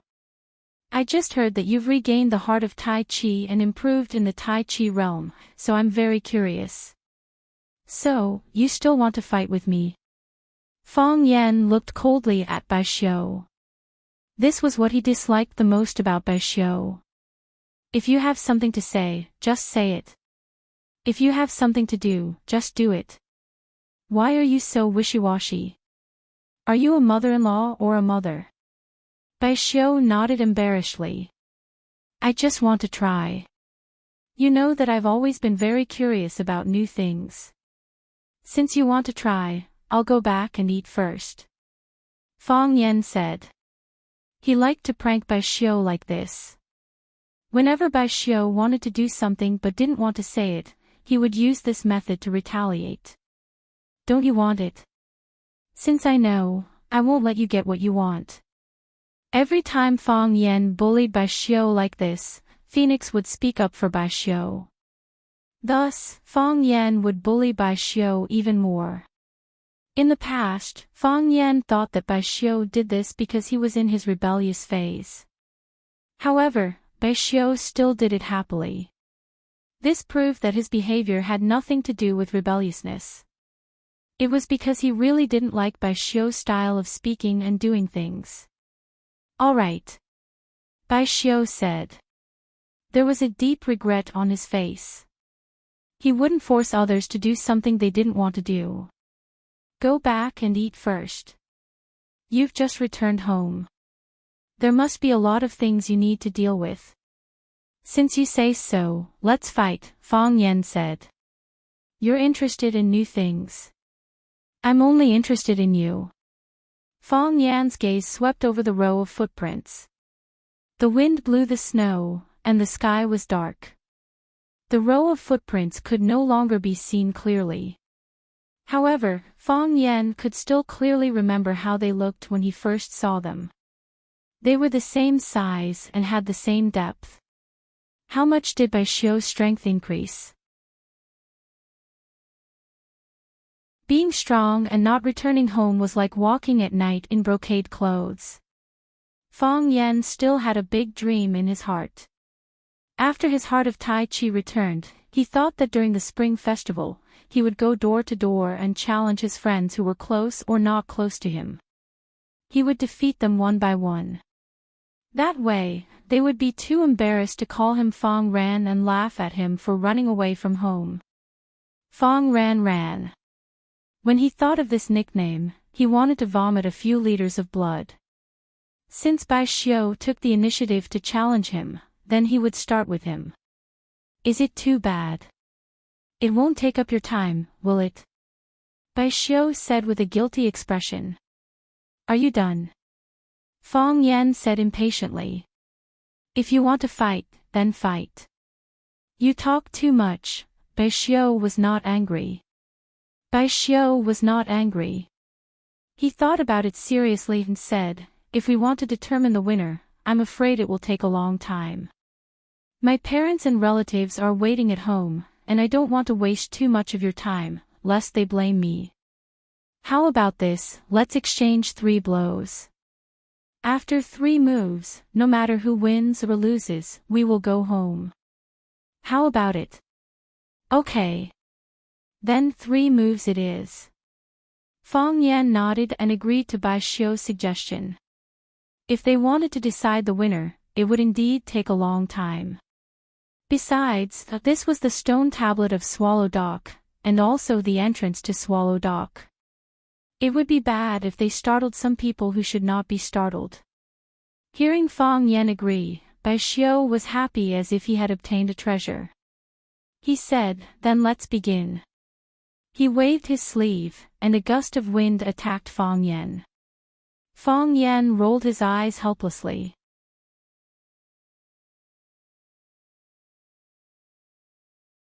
Chapter 325. Inside the manor, a beautiful woman dressed in white was driving a dark red lawn mower to cut the grass. Crack, crack, every time the blade of the lawnmower closed, the precious grass would be cut in 2. Grass foam and juices flew everywhere. The smell of grass mixed with the cold air and permeated the entire manor. The woman was very serious. She drove the lawnmower forward slowly and leisurely, as if she was doing something very important. Eagle Moo waited at the edge of the field, a small path made of protruding green bricks. This way, he wouldn't step on the young lady's favorite patch of grass. Crack, crack, as the lawn mower passed by Eagle Moo, the white-clothed, white-gloved mower didn't seem to have any intention of stopping. Eagle Moo called out, young lady, the tigress appeared at the airport, I couldn't bring Fang Yan back, got it, the woman responded faintly and continued to drive the mower to cut the grass. Eagle Moo's report didn't come as a surprise at all. Eagle Moo smiled, pushed up his gold-rimmed glasses, then turned around to leave the manor. Since the young lady said she got it, that means she already expected this answer. In an old courtyard house, a young man was sitting on a stone chair playing chess with an old man. The old man wanted to take back his move after one of his cannons was eaten, but the young man wouldn't agree. The 2 of them were in a stalemate, neither able to convince the other. Knock knock, the sound of someone knocking on the door could be heard. The old and leaky wooden door swayed gently, but no one pushed the door open to enter.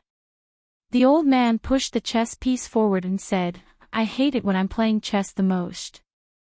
If you have something to say, then get out of here, don't bring these trivial things to disturb my peace. You knew you were going to lose, so you purposely pushed the chess piece away, the man smiled and said. It's not the first time either. The old man took a sip of hot tea from the teapot and scolded, you think I'm a sore loser? I've lost at least 80 battles, big or small, in my life. And the result? Where are the old dogs that beat me now? Dead. A person who would never lose, how many people would be jealous of him? Sometimes, it's better to lose, it's better to be safe. If he lost, he could live longer. Look at me. How old am I? I've already forgotten about it. The old man thought of something he was proud of and started singing at the top of his voice. I was originally a carefree person from Crouching Dragon Hill. Talking about yin and yang was as easy as turning one's palm to protect the universe. The late emperor went down to Nanyang to invite the imperial entourage thrice and allied with Dong Yuwu to destroy Chao Wei. He was given the title of Marquis of Wuxiang, holding the commander's seal, conquering from the east to the west, attacking from the north to the south. The man sat on the stone chair and listened with a smile. It was not until the old man finished singing the empty city stratagem that he got up and walked out of the courtyard. You didn't bring it back. The man frowned slightly. The tigress looked at the man and spoke in a respectful tone. Eagle Moo interfered. We had a big fight, but the target went missing. The expression on the man's face gradually softened as he said, it's not surprising that they knew we would take action. They could protect him for a while, but not forever. This is Beijing. The man stepped over the threshold of the small courtyard and headed outside. A man in black followed behind him unhurriedly. The tigress looked at the man's receding figure with a playful look in her eyes. Ziji Tongjian said, a person with both talent and virtue is called a sage, while a person without both talent and virtue is called a fool. Virtue over talent is called a gentleman, talent over virtue is called a villain. Bai Xiu had both talent and virtue. It was too much to call him a saint, but no one would have any objections if he was called a gentleman. For example, the first move he made with his sleeves and used the wind as an attack. It was a warm-up or a gift move for martial artists before a duel. Because the lethality was limited, it usually did not cause much physical harm to the person being attacked. Other people would think of ways to knock down their opponent in a fight, but he would never use all his killing moves right from the start. Of course, Bai Xiu's move was not that simple. Full wind sleeves, chi like a knife. The so-called wind knife was to turn the wind into a knife, and the knife was invisible. Bai Xiu just casually waved his sleeves, and countless cold winds turned into an invisible wind knife, slashing toward Fang Yan's chest. The knife was invisible, but it carried the wind and was extremely powerful.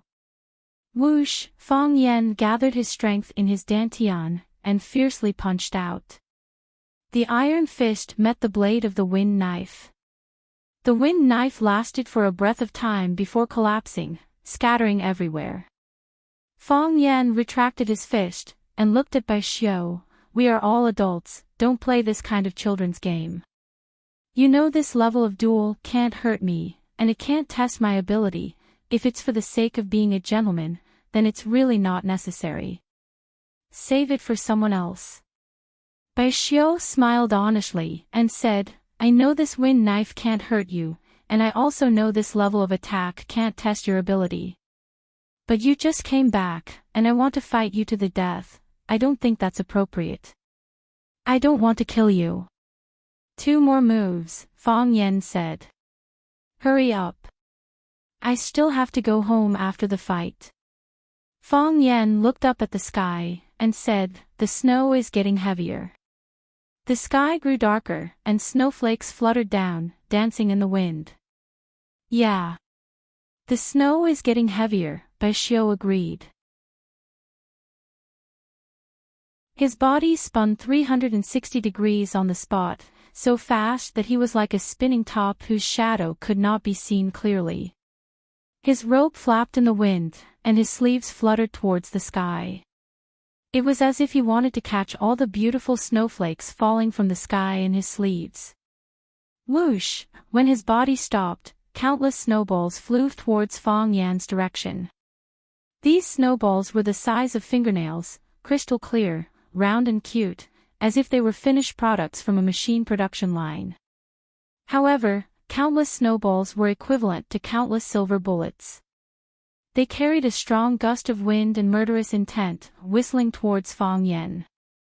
The sky full of snowballs gathered into a formation.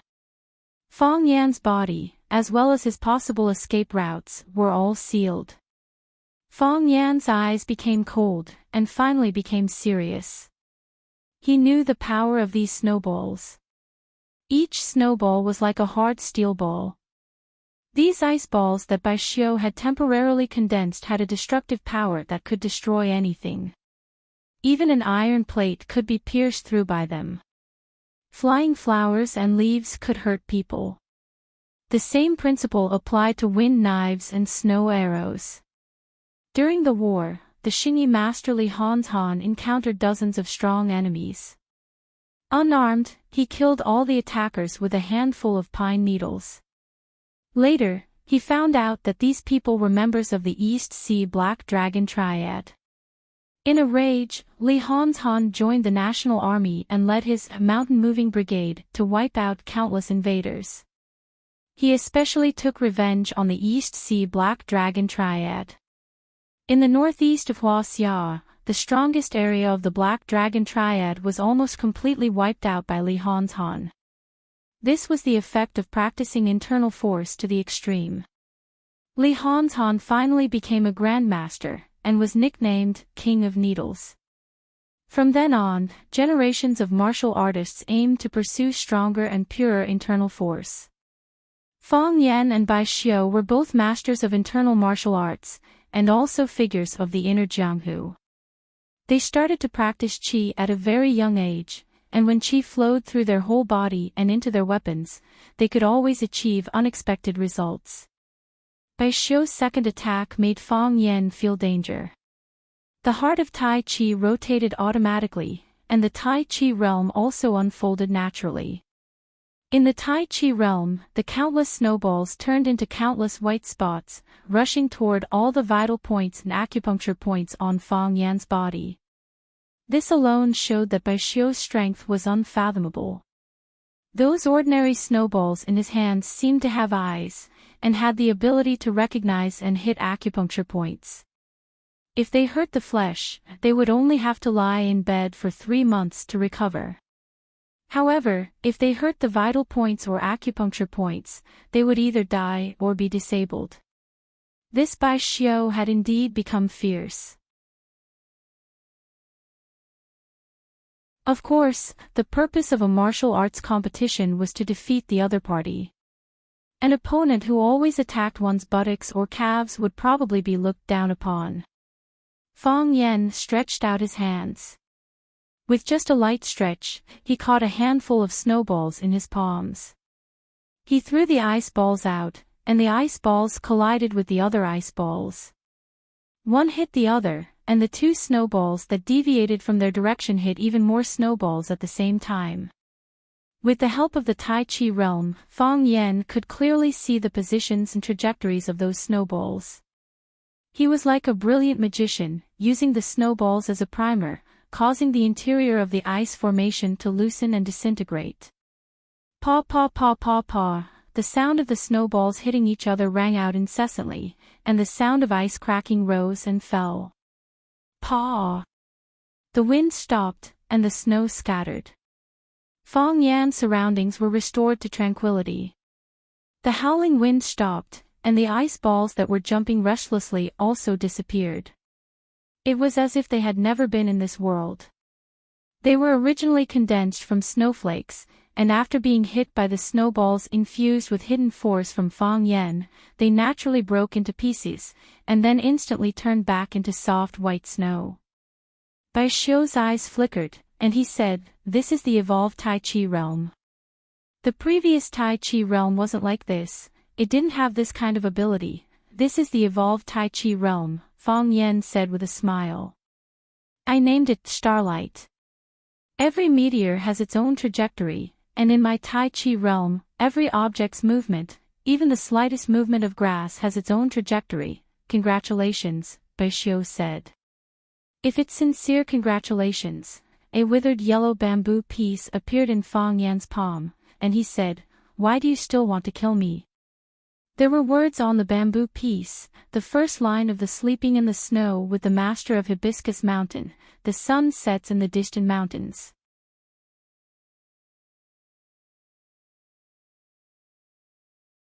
Chapter 326. Bai Xiu held the bamboo slip in his hand. The first piece of bamboo was taken away and became his weapon to kill his enemy.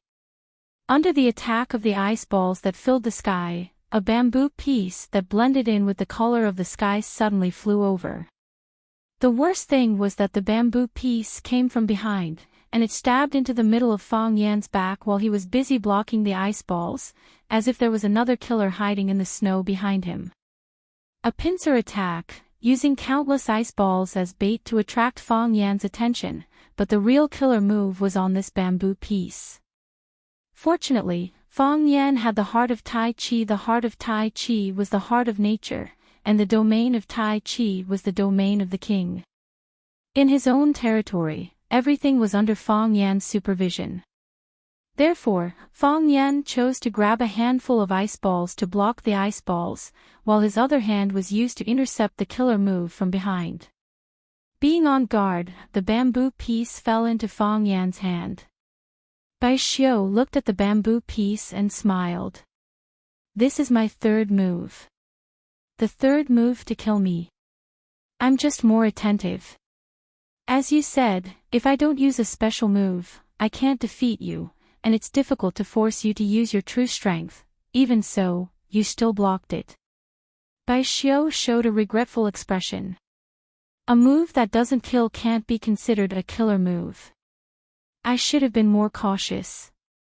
Fang Yan looked at Bai Xiu with a smile. Don't worry, there will be another chance, yes. Bai Xiu nodded seriously. Now that you're back at Swallow Fort, we have a chance to spar at any time, right? Did Phoenix go to Flower City to find you? Fang Yan stared sharply at Bai Xiu, trying to see through his real thoughts at the moment. Was he jealous? Or could it be that the murderous intent had arisen from love? Yes. Fang Yan nodded. Since Bai Xiu already knew, there was no point in hiding it. After all, many people had seen the Phoenix when he had fought against the Thousand Leaves army on the peak of One Sword Peak. A shy smile appeared on Bai Xiu's face again as he said, "Thank you." "Thank you? What are you thanking me for?" Fang Yan asked. "Thank you for taking care of her for me," Bai Xiu said matter-of-factly. "Aren't you worried?" "Worried? I'm worried that we'll rekindle our old feelings," Fang Yan said. "The two of you never had any feelings for each other. How could you have rekindled them?" Bai Xiu asked with a puzzled expression. Fang Yan felt like he had been stabbed in the chest. He waved his hand and impatiently said to Bai Xiu, let's go back to eat." "Goodbye," Bai Xiu said with a smile. By the time Fang Yan, Fang Yingying, and Fang Haohen had gone far away, Bai Xiu was still standing straight in the snowstorm. He pulled his right hand out from behind his back and looked at the red line mark in the middle of his palm with a slight frown. He took out another piece of bamboo from the bamboo slip, then used it as a knife and used it to make a cut on his palm. His flesh split open and blood gushed out. His palm and the gaps between his fingers were instantly dyed red with blood. The shallow red line was actually a living creature. Perhaps it had sensed danger and wanted to burrow deeper into his flesh. Bai Xiu's fingers shot out like lightning and pinched one end of the red line with two fingers, forcibly pulling it out of his palm.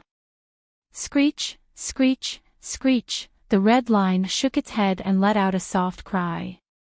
Bai Xiu raised the red line snake in front of his eyes and looked at it, then suddenly exerted force.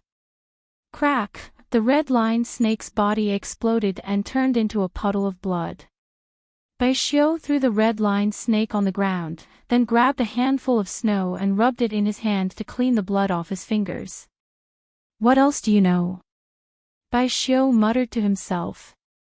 The biting cold wind blew his long hair, and his white robe also danced wildly in the wind. He sprinted barefoot like a wandering ghost in the wilderness. Crack, crack, crack. The three martial nephews walked through the deep snow toward the Fang family's mansion again. "Junior martial uncle, who won, you or Bai Xiu?" Fang Yingying asked as he carried the big box. Because the snow was too deep, he could not put the box on the ground and pull it. He could only carry it in his arms and protect it carefully. He knew that the box was filled with gifts from Miss Lu Chaoga to the Fang family's master. If he carried it back like this, the matriarch would at least praise Fang Yingying for his hard work and that this handsome young man was very good at doing things. I won, Fang Yan said. I knew Junior Martial Uncle must have won, so I didn't ask. So I won't ask, Fang Haohan said. Fang Yingying had the urge to beat up Fang Haohan. How could you stab your own brother like that? He retorted, I also knew that Junior Martial Uncle must have won. The reason why I asked this question is because, if no one asked, Junior Martial Uncle himself would be too embarrassed to tell us that he won, right? And this is the only way to express how much we value Junior Martial Uncle's every match. He didn't lose either, Fang Yan said. His expression was stern, and his eyes were filled with unfathomable thoughts. What do you mean? Fang Yingying and Fang Haohan were dumbfounded. What kind of answer was that? Did Junior Martial Uncle win or lose? If he won, Junior Martial Uncle would definitely tell them, because he was not a humble person. Hero. Good man, Fang Yan said in a deep voice. If Bai Xiu wants to kill you, don't hesitate, run. Run as far as you can. Junior Martial Uncle, Fang Yingying's eyes widened. Bai Xiu is, Junior Martial Uncle, we understand. Fang Haohan kicked Fang Yingying's foot and interrupted, we won't give Bai Xiu a chance. If Bai Xiu wants to kill us, we'll turn around and run, while shouting for help. Fang Yan looked at Fang Haohan with relief and said, That's what you should do. Don't have any wishful thinking. Fang Yingying was very sad. He felt that he couldn't understand what Junior Martial Uncle and Fang Haohan were talking about. Why did Bai Xiu want to kill them? They were all from the same village, why did he want to kill them? If he dared to kill them, wouldn't he be afraid of Junior Martial Uncle's revenge? Shifu wouldn't let him go either, right? After walking through this alley and a pond, the first house facing the pond was the Fang family's mansion. As they got closer and closer to home, Fang Yan became nervous again. Gotcha, Fang Yan, who was walking at the back, suddenly stopped. Fang Yingxiong and Fang Haohan, who were in front, habitually looked forward. They didn't find any suspicious characters, not even a chicken. Who would come out and walk around when it was snowing? Junior Martial Uncle, what did you find? Fang Yingying asked. There's no one in front, Fang Haohan reminded. Let's call home, Fang Yan said. Call. Fang Yingying and Fang Haohan were dumbfounded. Fang Yingying's chubby finger pointed ahead and said, Junior Martial Uncle, we'll be home in another 500 meters. We don't need to call, right? Let's just call, Fang Yan said. We'll give our family a surprise. But if you call, won't everyone know that we're coming back? How can there be a surprise? Fang Yingying felt that his IQ couldn't understand Fang Yan's behavior. Fang Yan took out his phone from his pocket and called home. Soon, the call was picked up. Hello, who is this? His mother's voice came through. Mom, it's me, Fang Yan shouted while holding the phone. Fang Yan. Brat, are you on vacation? When are you coming back? His mother asked eagerly. In front of their own children, all parents in the world didn't have much resistance. Mom, I won't be coming back for Chinese New Year, Fang Yan said. I'm planning to spend Chinese New Year in Huaqing, so I can spend some time with Grandpa and Grandma, not coming back. How can you? If you want to spend time with Grandpa and Grandma, you can invite them over. How can I not come back? Mom, my dad, he is still mad at me, right? I left in such a hurry that I didn't have time to tell him. He must have been very disappointed, right? I feel very guilty, Fang Yan asked in a low voice. Silly kid, you're afraid that your dad is still mad at you, so you don't dare to come back, right? Don't worry, with me here, your dad won't dare to scold you. Come back, I'm on your side this time. If he dares to scold you, I won't forgive him. This time, it's not your fault, Mom, this is indeed my fault. It has nothing to do with my dad. You can't argue with him because of this. You have to stand on my dad's side, he's doing this for my own good. I miss you too, I'll think about it. No need to think about it. Come back quickly. I'm waiting for you at home, I know you like to eat lamb scorpion, I'll make a big pot of it for you, okay? I'll tell you when I get back, Fong Yan said with a smile. Silly son, come back. I miss you, Mom said softly, her voice was sour. Mom, I know, I miss you too. Don't worry, I'll be back soon, Fong Yan comforted her softly. Okay. I'll wait for you at home, Mom said. Fong Yan hung up the phone and said to Fong Yingying and Fong Haohan, let's go. We can go back now. Fong Yingying and Fong Haohan looked at Fong Yan in a daze, feeling weak all over. He was worried that if he suddenly returned home, he would be bombarded by the whole family, so he made a phone call at home, using the excuse that he didn't dare to go home to persuade his mother to split their forces. They tried their best to catch up again and again, but they were left behind by him again and again. They thought they had grasped the true meaning and essence of Fong Yan's shamelessness, but every time Fong Yan performed, it would refresh their worldview. Junior Marshall Uncle ran all the way in front. When would he reach the end? You're tuning into the LoveLore Library YouTube channel.